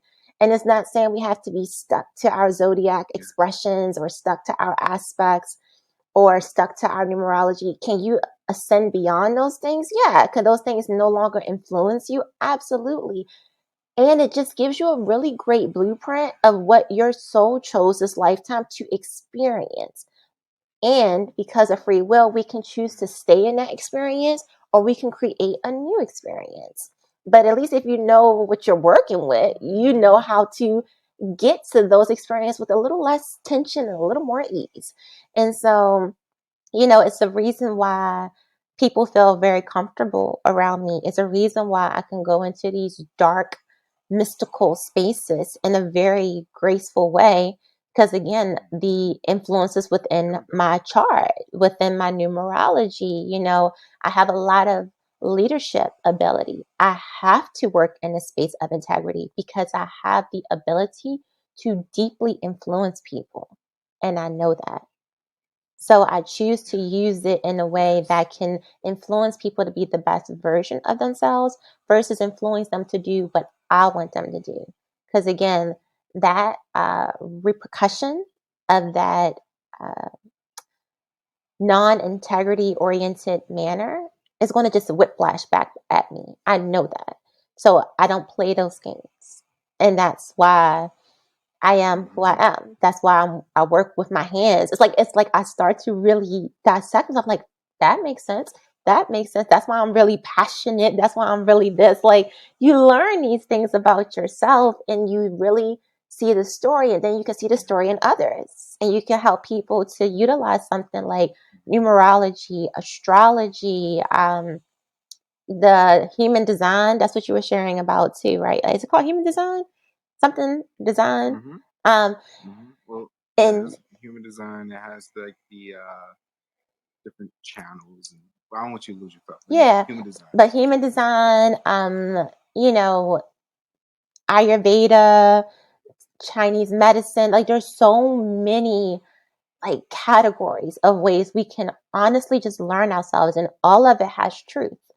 All of it has validity. All of it has resources we can use. It's just what are you tuned into, and how can you, maximize on that.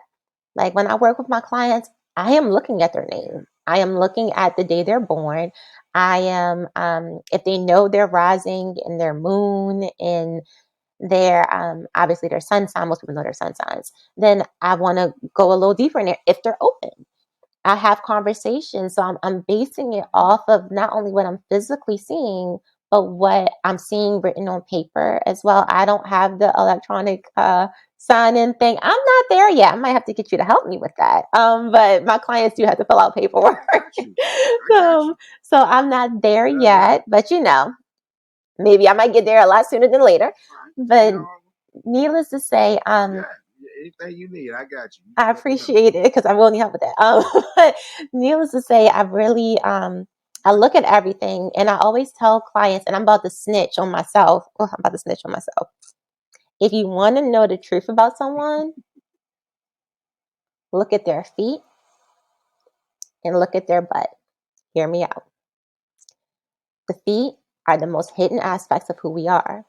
If you know how to read the feet, it's going to tell you a lot about the person's unconscious state of who they are, as well as conscious, but it's going to show a lot about the unconscious. The texture, the tone, the temperature of their feet, how their toes are. Are they straight? Are they curled? Are they bent? Every little nuance is going to tell you a story of what's going on. And you can also measure with their feet if they change that aspect of themselves, because the feet will change. And I always tell people, if you want to transform your life, work on your feet. It will shift your life. And I mean that wholeheartedly. So that's one snitching. The other reason why I say the butt or the glutes, because again, it's a hidden space. So how the glutes either contract, or are they relaxed? Are they sunken in? Are they pushed out? Are they full? Are they deflated? It's a lot of communication around the glutes. So anywhere where the body is able to hide itself is going to be the most telling of who its true self is. The back, most of the posterior portion of the body, the back, the glutes, and the feet. So if you want to know truth, you go to those zones and it will tell you what's going on. It's hard to tell with the scalp unless they have a bald head, because you can't see. But the scalp does as well. And the ears is another little hidden spot you can look into to see what's going on with them if you know how to read ears. That's what I love about reflexology, because in foot reading and ear reading and hand reading and all these things, I don't know palmistry yet, but there's palmistry and things of that sort. You can tell a lot by people by looking at these aspects. And you can then communicate to them, especially with like their hands and their fingers and stuff like that. You can be like, okay, I need to not get this person really upset because the way their thumb is formulated, shaped, they could have a potential high head. So I'm going to keep it cool with them. I'm not going to upset them. Or if they have short, stumpy fingers, they may not be into all the attention to detail like I might be. So I might need to make it a little bit more simple but effective.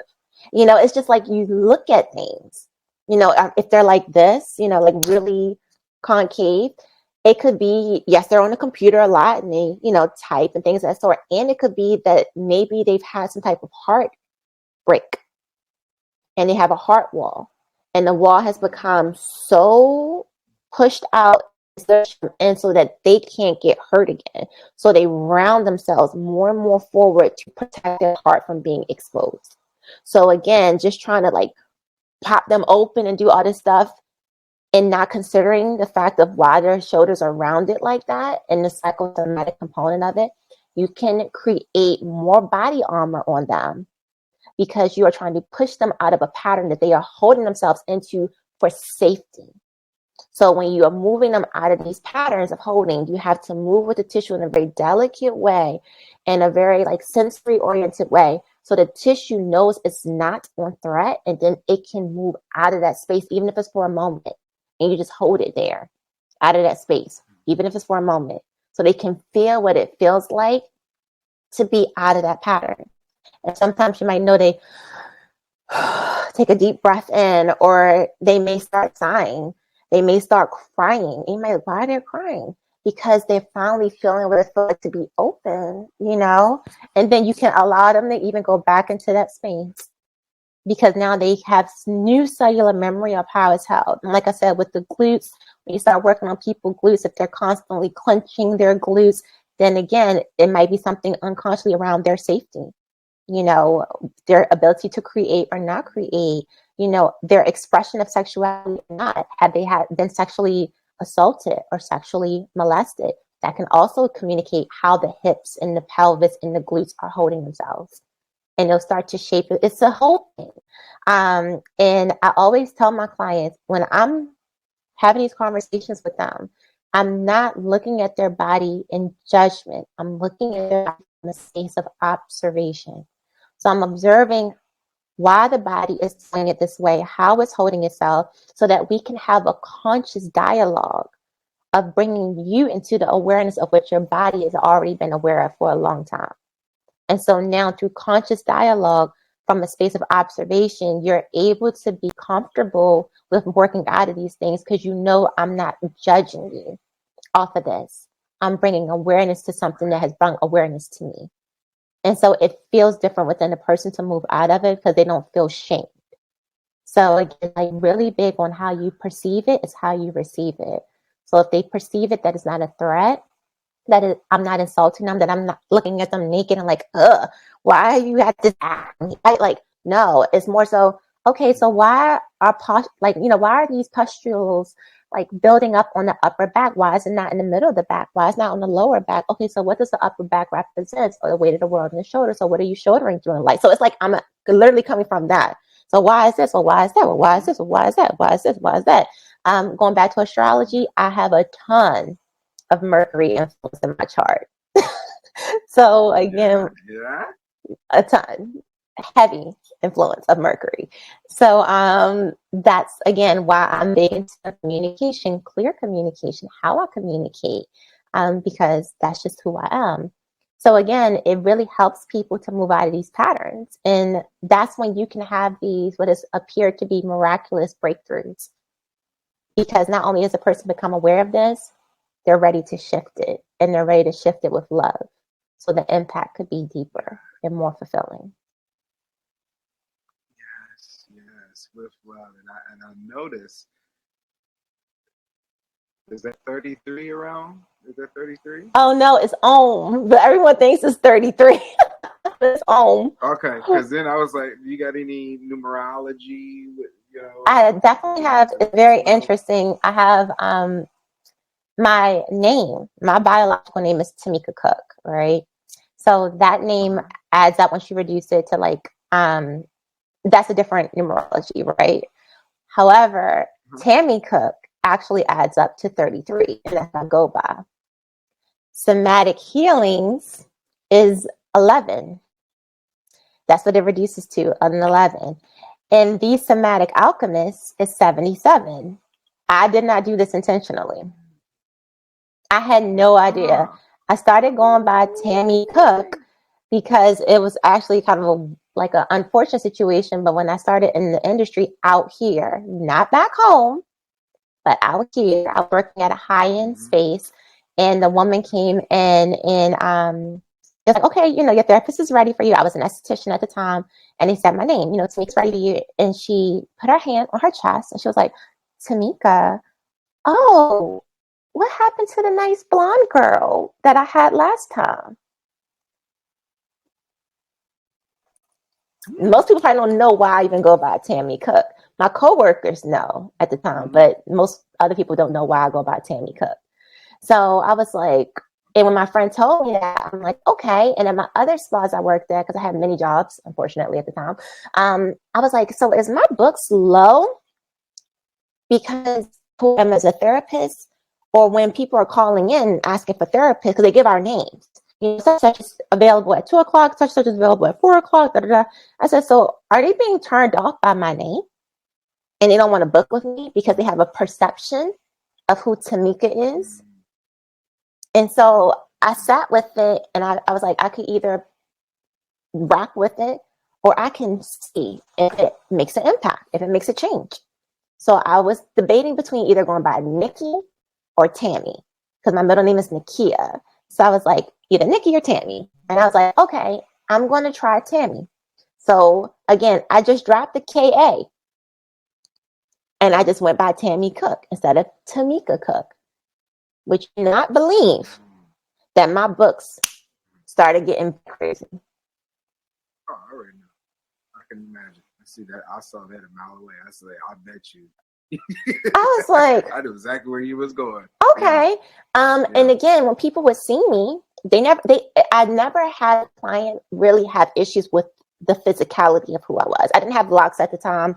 I had like straight hair, pressed, all the things, but they had an issue with the name because in their idea, the name Tamika had a certain connotation in their minds.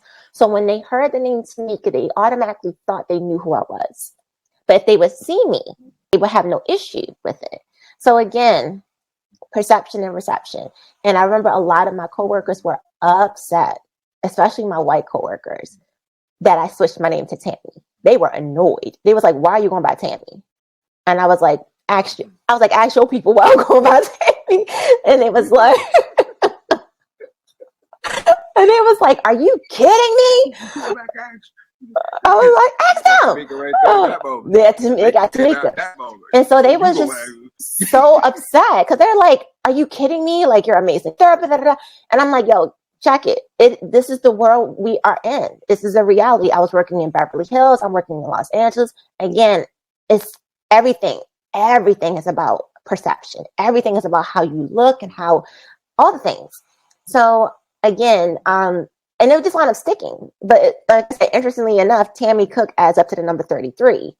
And I'm like, and that's when I really started diving more into teaching, which is a master teacher. Like, you will see how things link up. And, somatic healings happen to add up to an 11. I didn't know that until I started studying numerology. And when I came up with the name, The Somatic Alchemist, I just came up with the name. I wasn't looking at the numerology until after I wrote the name down and made sure everything was available, websites, all the stuff. And that's when I went to go trademark it to make sure it was, not registered already. And that's when I did the numerology, and I was like, you gotta be kidding me. 77. So 11, 33, 77 are business numbers that are around me. That's amazing because I'm a master number 33. Ah. So yeah. So I knew it was. I knew. I know the connection. Real recognize real. I see you. I see you. That's how the avatar does. I see you. Yeah. That's incredible. Oh my gosh. That's. I can't thank you enough. Thank you enough. So what would you say? What would be the message for? I guess I could go two ways with this actually. Okay. Let's start with what would be the message. We'll go the easy way first. For up and coming, I mean, if they ain't got it by now, so you've already kind of broke it down. But we're gonna summarize it. Okay. What would be the message for up and coming therapists, that's looking into the industry that we in, that you have or would like to tell them? Hmm. Start there. I would say, because I'm technically in two industries, because I had to answer it both ways. As an esthetician, if someone is Yep, coming both ways. into that arena, first of all, pick a school that really resonates with you. And based off of how you feel when you go to their open house, go to the open house and feel into the moment. Feel into like how the classrooms are set up, how the teachers are, how the administration staff is, and base it off of what you want to learn or what you think you want to learn as a professional. Like what tools you want to be set up for success with that. Went to the Veda Institute. I was into holistic approaches to mind body wellness, and that was a phenomenal fit for me. Still love it to this day. And then for massage, same thing. Go to a school that's going to set you up for success of where you think you want your career to go. At that point in time, I would say also make sure your teachers are been in the industry for, if you can, for well over 10 years, because they're going to accelerate you that much more. They're going to teach you curriculum, but they're going to accelerate you within that curriculum because they're also going to teach from their 10, 20, 30 plus years experience as a professional. So you get the best of both worlds. And then once you get your, it depends on which one. For us in California, we don't have licensed massage therapists. We're certified massage therapists. But we are licensed estheticians. So it's just the way in which our licensing works in here. But if you are becoming a licensed esthetician or a licensed massage therapist or a certified massage therapist, depending on which state you're in, just be open to not being the same therapist as you came in, as you will leave out. Be receptive to change. Be receptive to growth, because you will grow. And just know that books, life experience, and as much practice you can get underneath of your hands is the most effective way of becoming a phenomenal therapist. That's great. But that's the number two. Oh, Because the number two was the esthetician portion of it. oh, Put them in both. So put them you together. already didn't put them together. Oh, I almost did the just. But definitely, I completely back that up. That's interesting that, as far as like the school. And how long would you say how long was the when you graduated? Was it like a year long course For or which how one? long Aesthetic or school? massage? So massage is like Both. a year and a half to 2 years, depending on which, program you're taking, what classes you're taking, and your scheduling. My school was a little different because a lot was kind of based, it was like free elective style as far as classes. So it's like if your schedule could line up, some people could bang it out in a year if they're like super disciplined, and can just like take classes at any time. But if you're in a working adult, which a lot of people are, then it may take you anywhere between a year to 2 years at the time. For my esthetician program, it wasn't so much of like outside of it wasn't like the massage. So my program was 9 months because it was just like throughout that whole time frame. This is our hours, and this is when you start, and this is where you end, and that's just what it was. So it took me 9 months to become an esthetician, like a year and a half to become a massage therapist, and yeah, both were very phenomenal journeys. Like I think my life has been around becoming a scholar, not a student. So scholars are very Right. different than students. And I've always attracted teachers and professors that took me on a scholastic journey. And being an esthetician, like we had to learn Miladies, which we all know that's the case. We had to learn Miladies. We also had to learn, we had two thick textbooks for the Ayurvedic way. And then we had another textbook with Horse. I'm going to go and pronounce his name because I'm going to jack up his other name. But Horse, or whatever, the guy who created Aveda. So we was studying from like pretty much 4 books, not just the Milady's book. And so we knew how to do all the stuff to pass our tests and all these other things. And on top of it, our teachers were so bomb At the time, we had some issues. That's a whole nother story, but whatever. We had some issues. We worked through them. And it was just kind of like one teacher left, we needed help with getting another teacher. And the teacher didn't leave because of us. It was administration stuff again.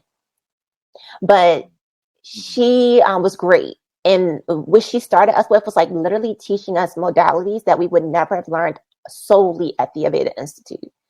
And they continued that when we when we were closer to graduation. We started learning about chemical peels. That's not Aveda oriented. We learned about like sugaring, definitely not Aveda oriented. We are not sugaring. We were waxing with that very special.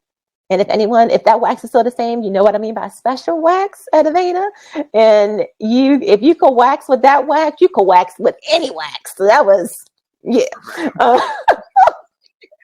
Car wax on. I'd make Jeez, that was something. You was definitely gonna be a professional with that. And then again, like I'm so serious. It was challenging, but and then just like the Ayurvedic approach, it was just so full, And same thing at my other school. I went to ISME.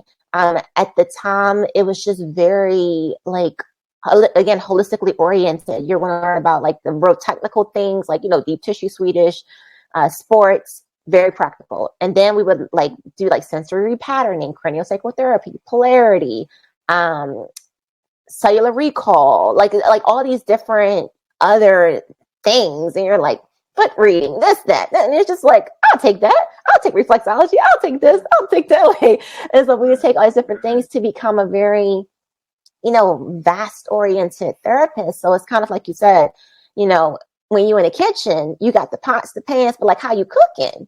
And, with this last name Cook, I'll be cooking in these streets. I'm cooking in the treatment room with settings, and I'm cooking with massage, add a little spice here, a little snash there, a little this, a little that, and I'll be cooking.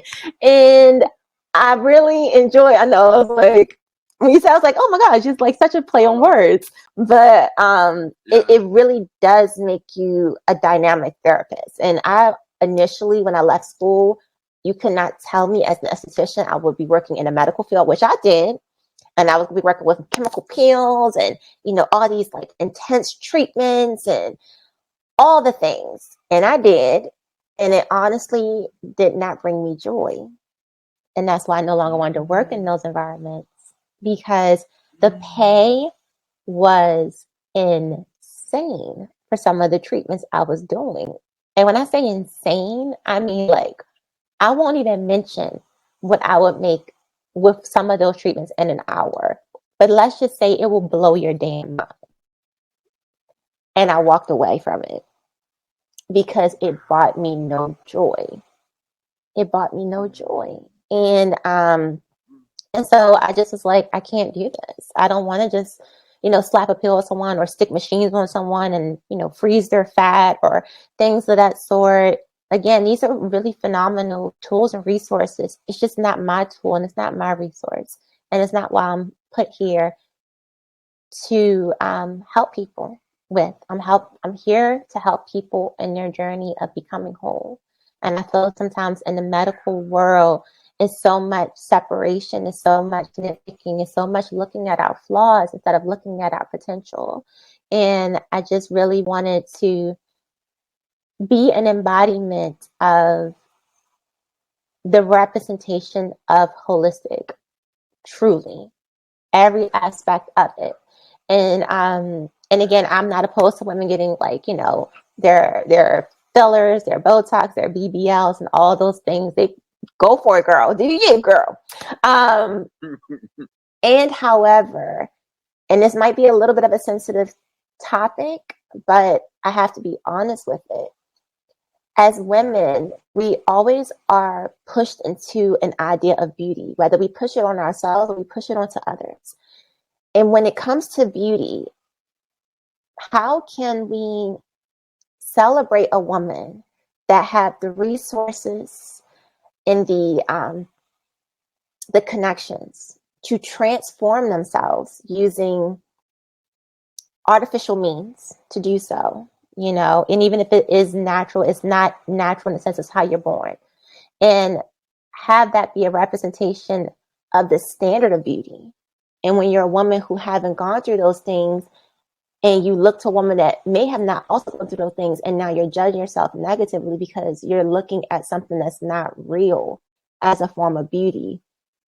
And you're looking at your real self and saying, I'm not beautiful because I don't look like this. And I just think it's a subject matter is very, very sensitive and it's very delicate. And, you know, again, I've had clients that have had it all. Like I've had clients that are natural as all day. And I have clients that have had like, you know, plastic surgery or cosmetic surgery or whatever. And again, there's no space for judgment here. It's really an opportunity as women to really look at what we're creating. And are we really setting ourselves up for success, or are we setting ourselves up for failure? And because so many women come to me with like Hashimoto's disease and, you know, fibroids, or had to have their breasts removed, or many things, we got to start asking ourselves in this beauty industry, is these things really beautifying us, or is it pretty forms of toxic overload?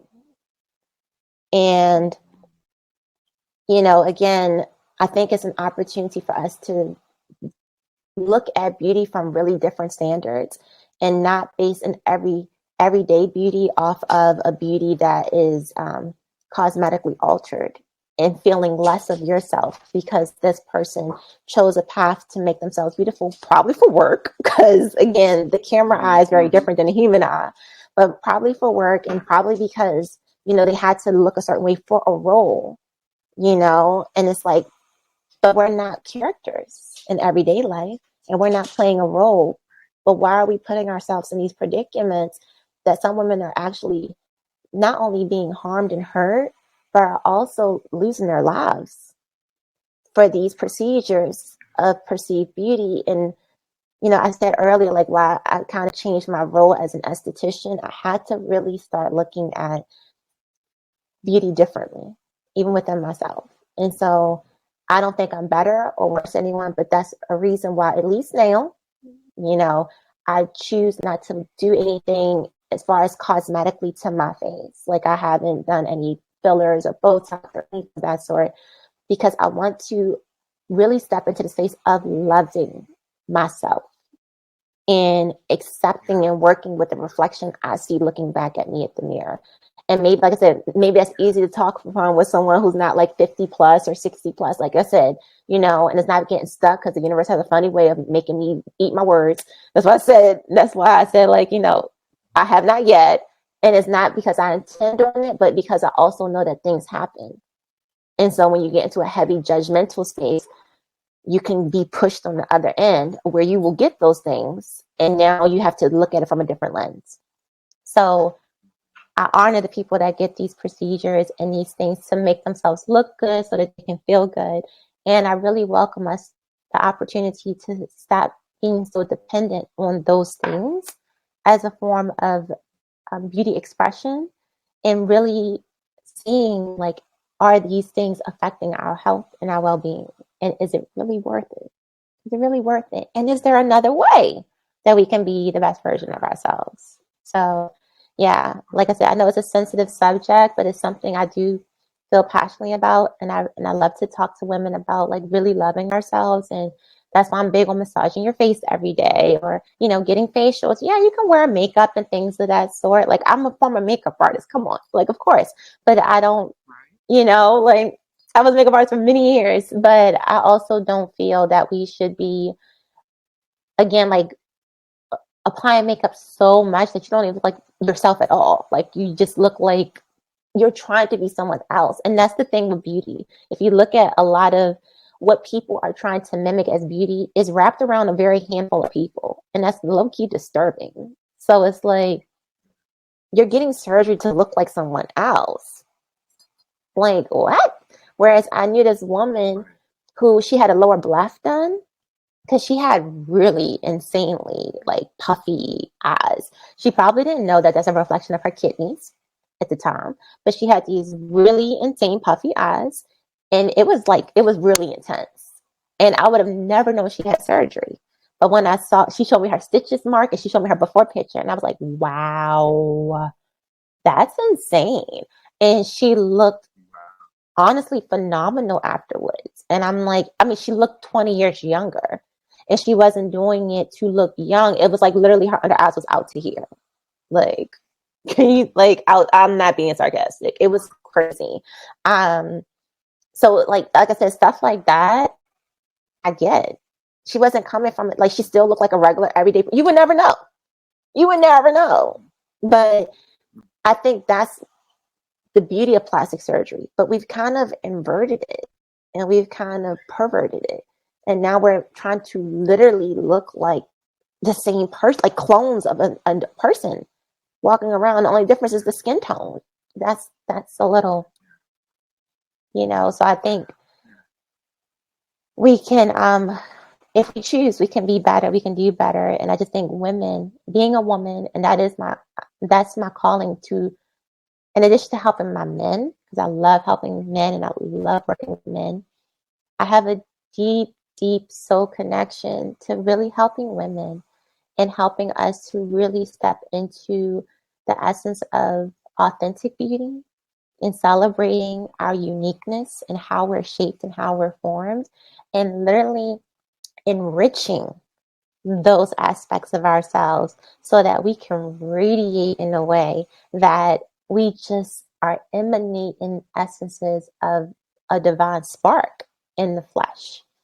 So, yeah.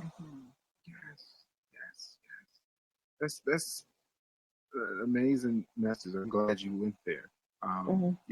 To give just as another additional scenario on summarizing everything, not everything, but a certain part. Like they say, beauty's in the eye of the beholder, and I don't think a lot of individuals understand the depth of that.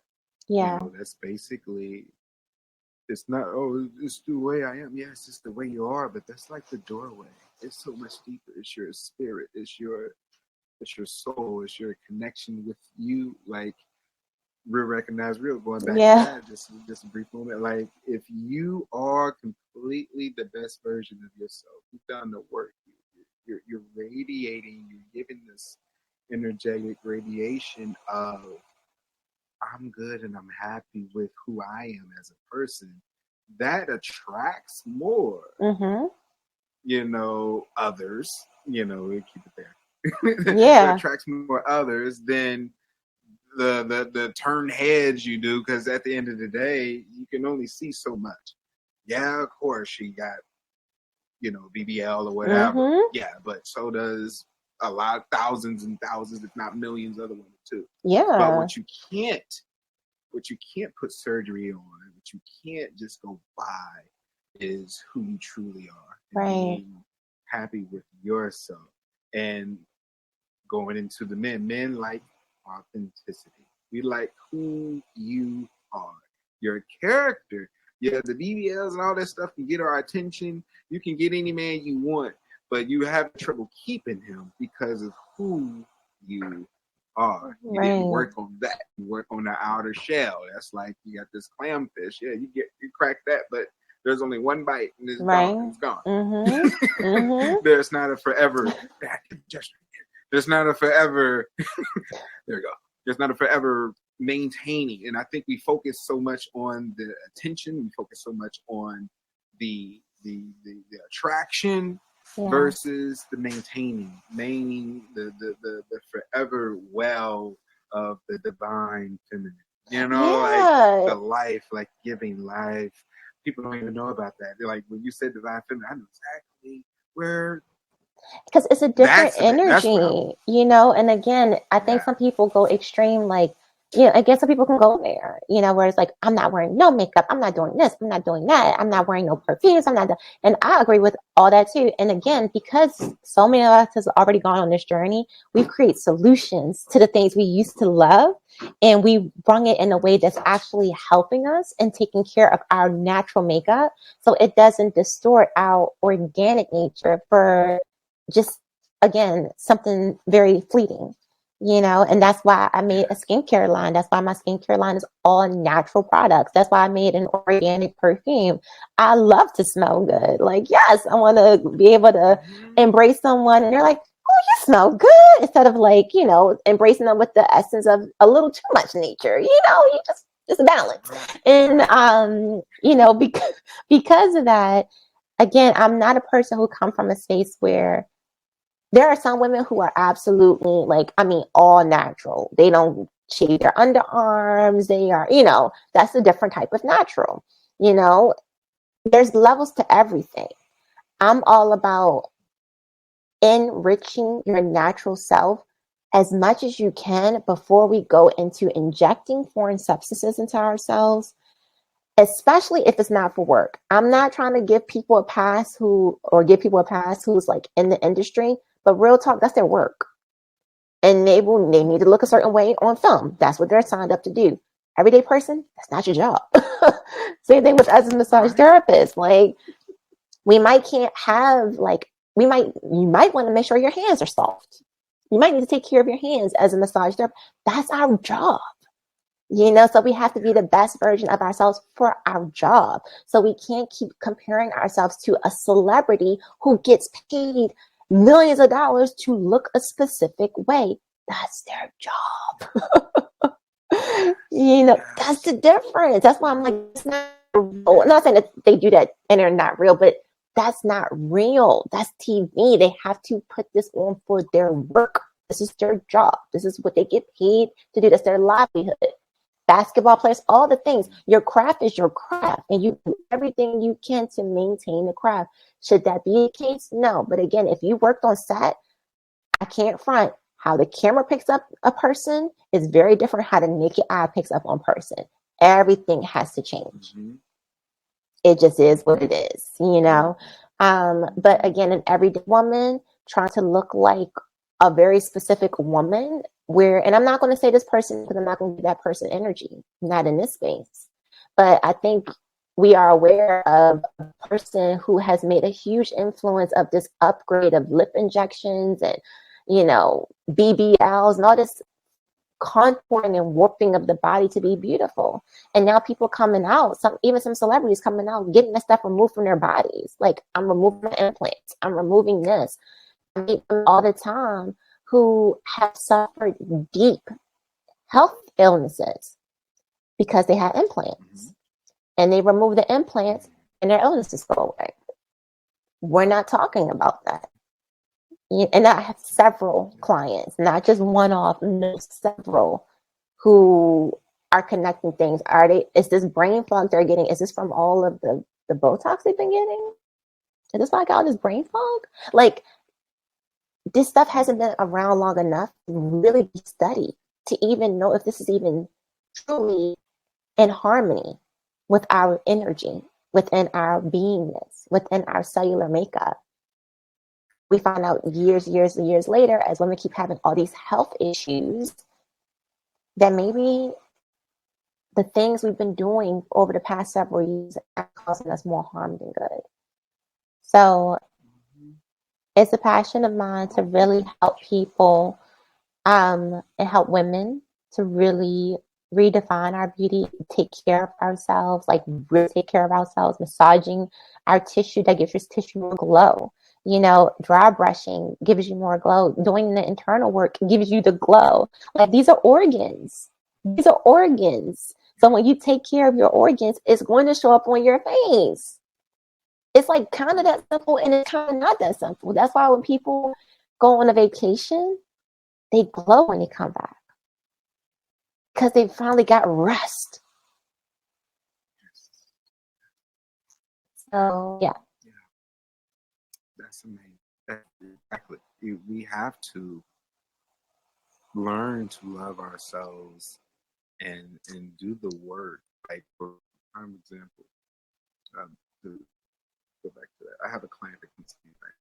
And in the environment I am, there's a lot of cosmetologists around me with this hair, and barbers, and everything. I'm the only massage therapist. Oh, here. That's lucky. I don't even like work here, so I'm kind of lucky, and I'm right in the front too. So everybody that comes in here has to pass through. Oh, that's like, so bomb. Like, bomb, right? Yeah. So one of the cosmetologists here was walking out, and my client was walking in, and they they knew each other. They was like, oh, you know, he was here. Yeah, I'm over here in the studio, and yeah, I'm coming to give me a session. And woo, woo, woo. You know, they had their moment. She came, and I helped her. You know, I did my part. We had an amazing session. But the next day, that client, or that not the client, but the cosmetologist came. You know, try to get info. You know, of course, you can't get out. Right. It's like, oh man, I didn't know that client was coming to you.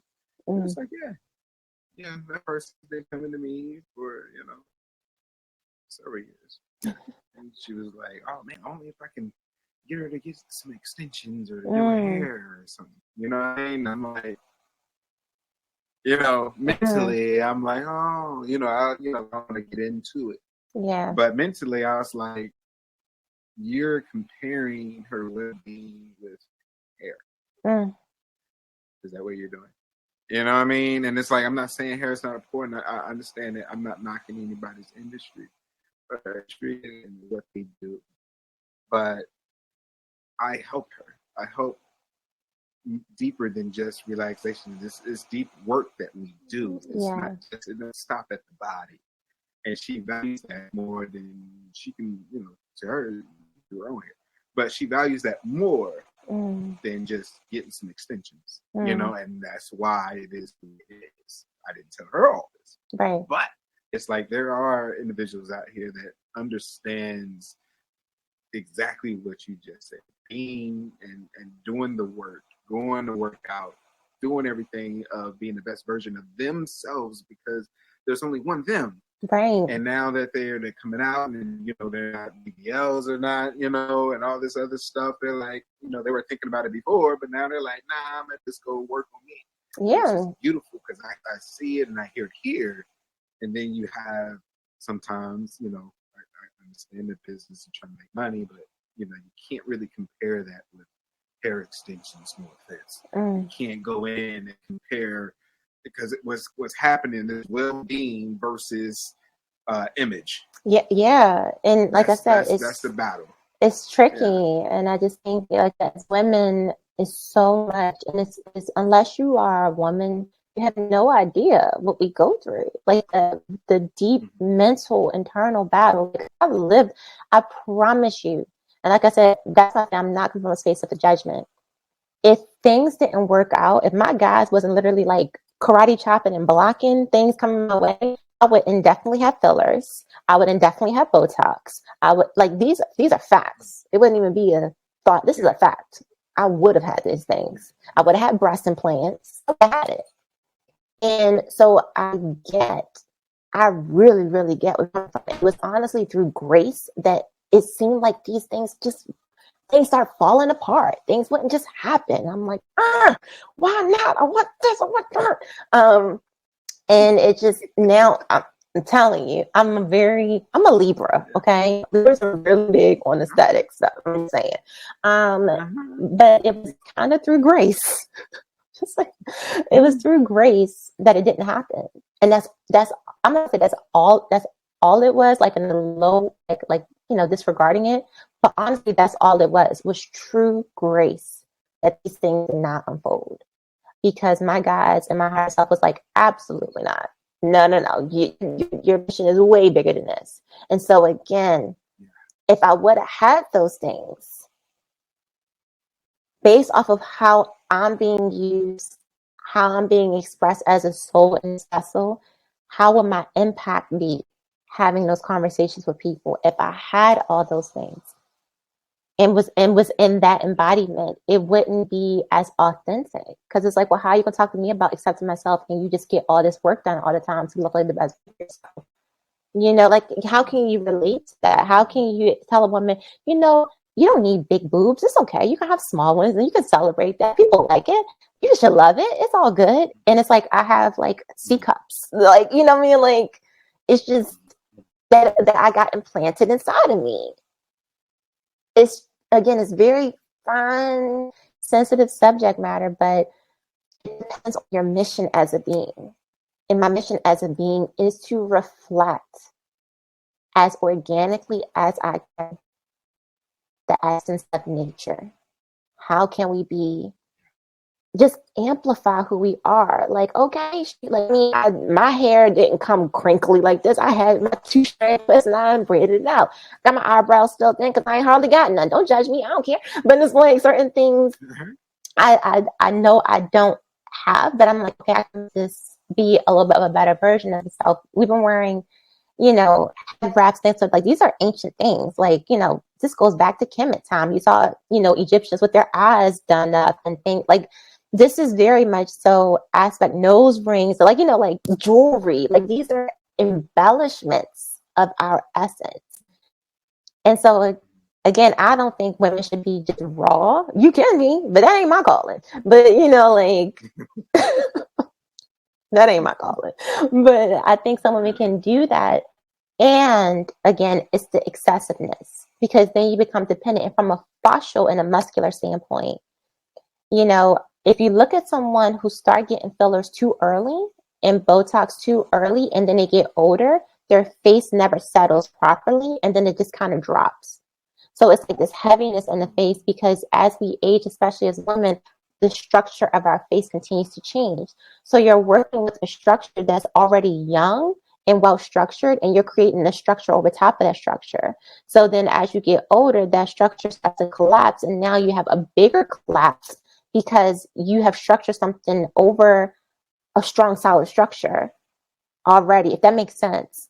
And you're altering that structure when it was already good. And now, as it's becoming weaker as you get older, now it looks crazy because it just looked like you got floating stuff in your face.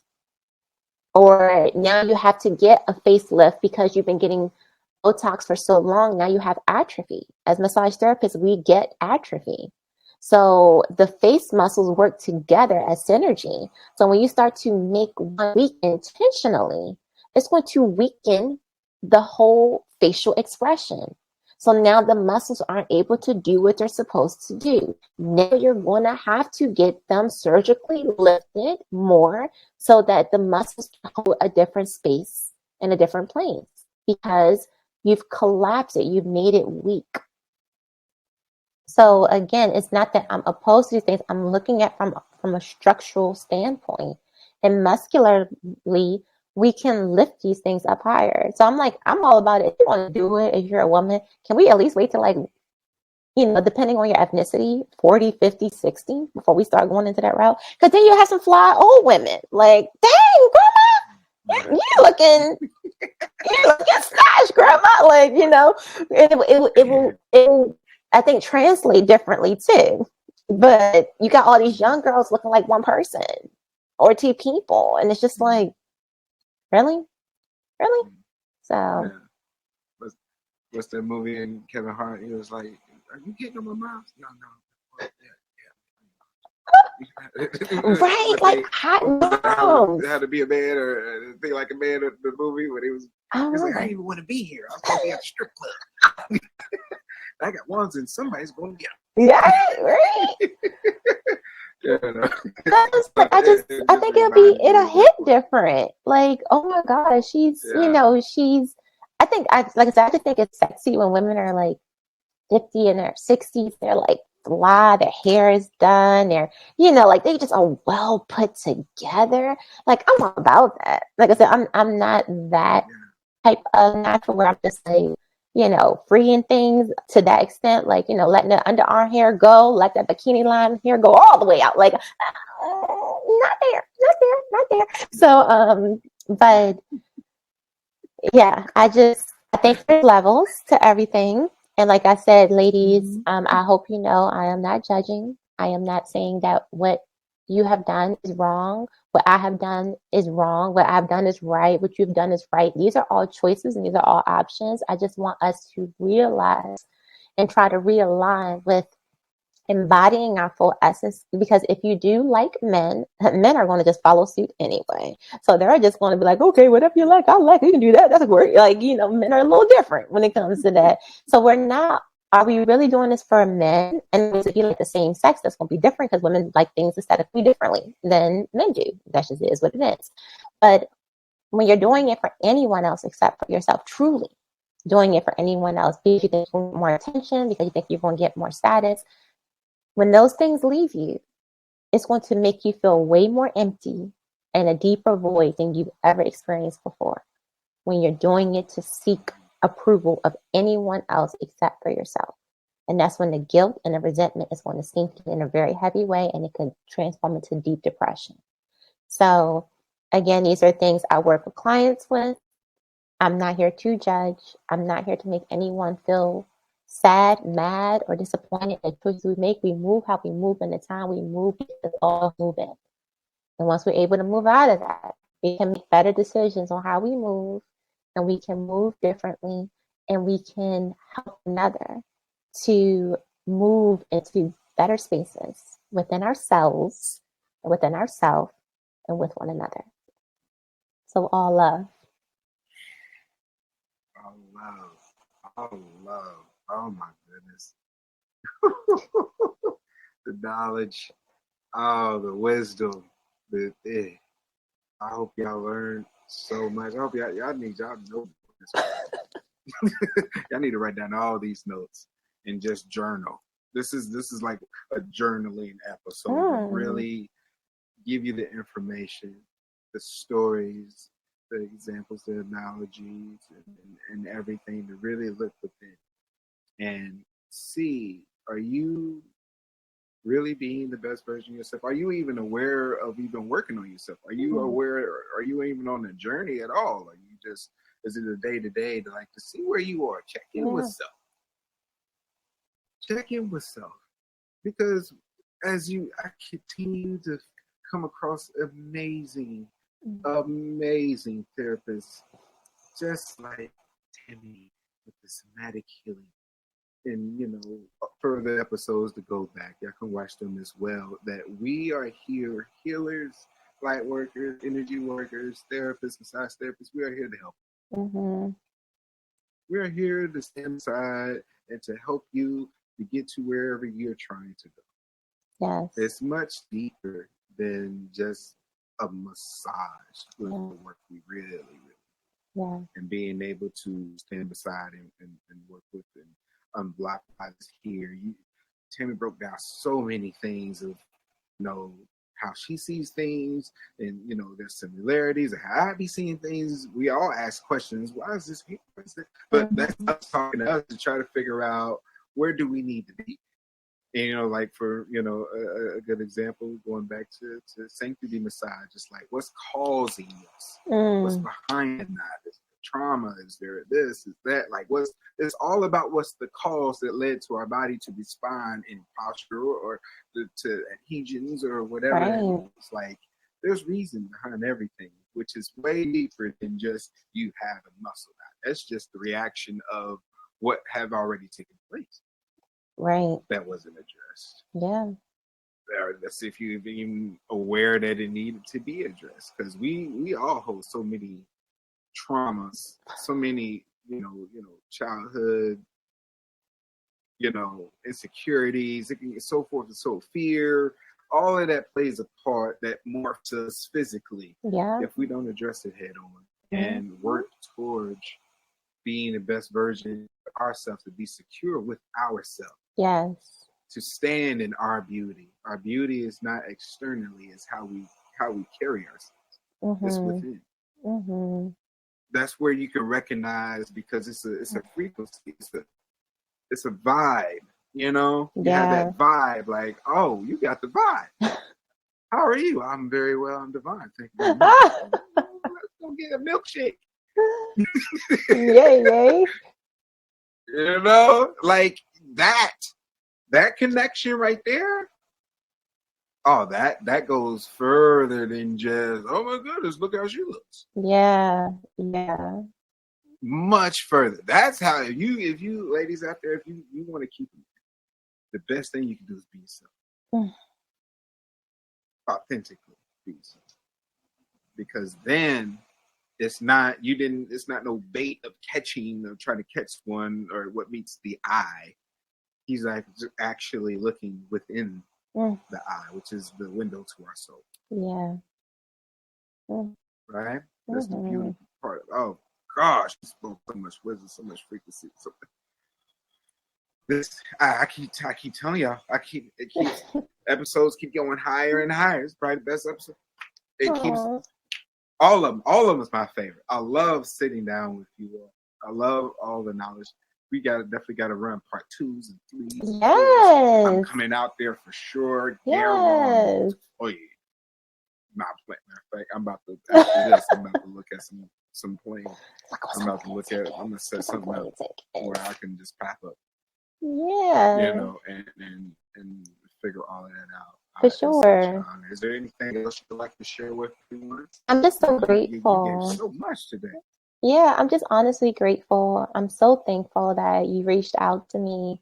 And as I share it with you, like people reach out to me often to try to do like podcasts or do just different thing collaborations. And I'm very mindful of who I'm collaborating with because everything is frequency.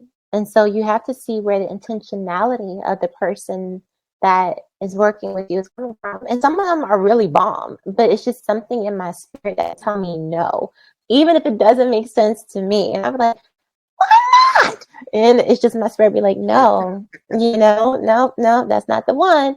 And I just think, it's easy to get caught up on Instagram if you allow yourself with like how many likes you have or how many followers you have or anything of that sort that doesn't give a true representation of the person behind the work and behind the art and behind the page. And so when you reached out to me, it was how you reached out that was the most impactful. And I could tell through your tone and through your words exactly your intention. And then once you reached out to me and I saw it, I was like, we're going to go right to these videos. We're going to see what it's about. I know how to pick up on things. And so I was just looking at the video as I shared with you. And I'm just like, I like how you communicate with the guests. I like the feedback between the two. And I love highlighting, like a therapist highlighting another therapist. And I love hearing different stories of what we are and who we are as practitioners and getting that messaging out. So I was really, really honored and I was excited. And I know, like on my page, many people get on my nerves. And I say that lovingly. And I roll my eyes because they really on my nerves.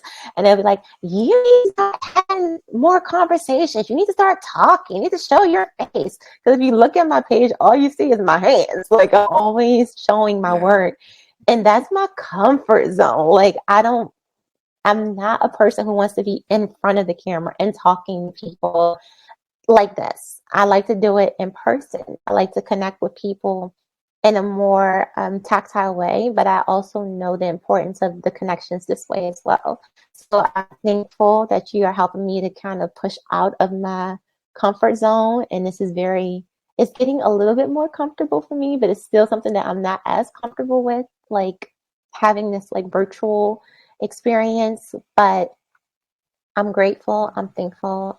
Grateful for the people who will listen to this. I hope if you got to this point, thank you so much for being in tune with messaging. I really wish that my words came through in a very loving way, in a very heart-centered way. I really wish that everyone who listens to this know that I am not into a false sense of hierarchy.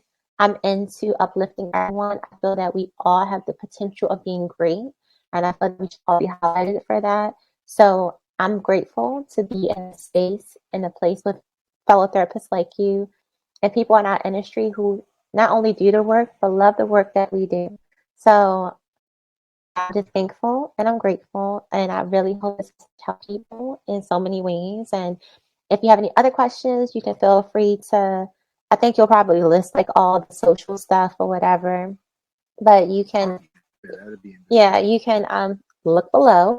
If you're on YouTube and if you're listening to other places, he'll say it and share it. But yeah, feel free to reach out. I love to work with people. I love to have people on their journey.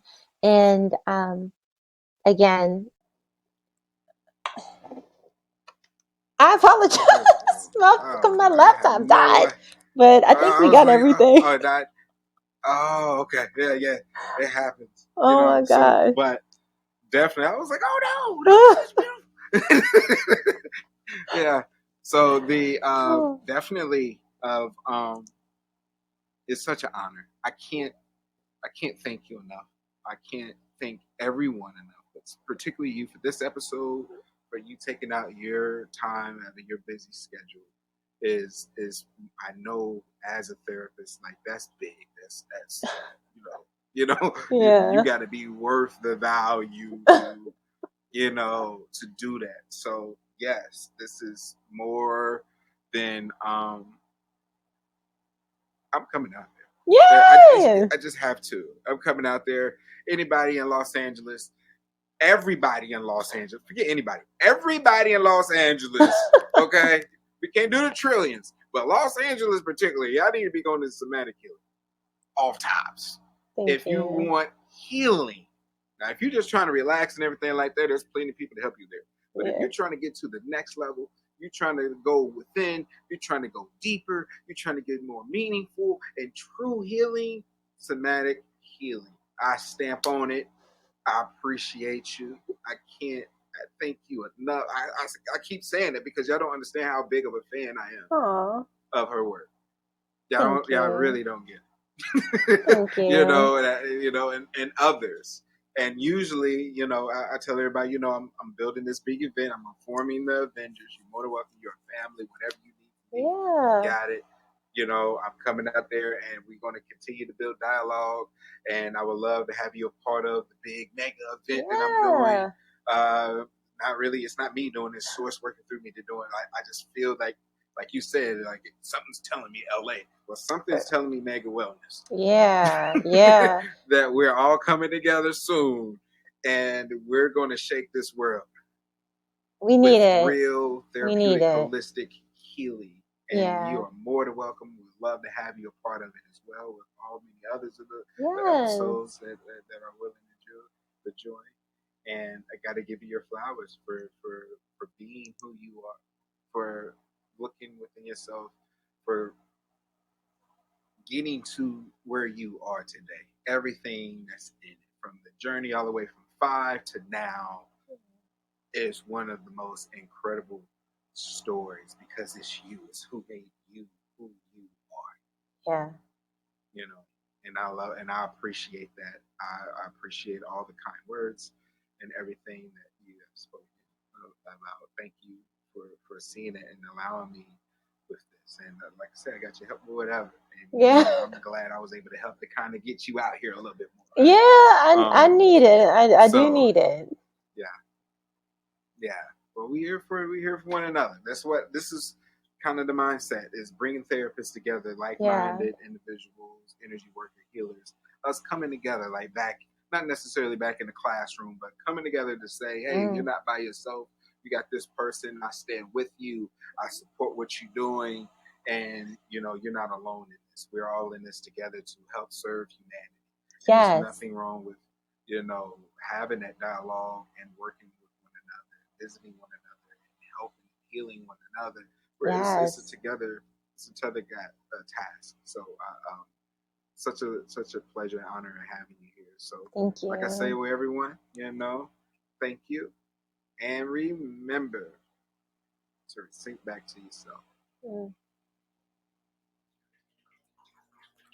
Thank you for tuning in. If you're watching this on YouTube, make sure you share, like, comment, and subscribe so you can get notified on the new uploads to the channel. If you're watching this on my website, thezodiacexperience.com, make sure you join the email list where you can get notified on new episodes or even a chance to join the live show, me and the audience, and even get some cool gear like this jacket and shirt. If you're listening to this on Spotify, Google Podcasts, Apple, iTunes, whatever you are, make sure you follow so you can get notified as well. And last but not least, if you're not following me on any of the social platforms, IG, Facebook, TikTok, etc., everything is at the Zodiac Experience. All the links, everything else could be found down below. Appreciate you tuning in. Once again, thank you. And remember to resync back to yourself.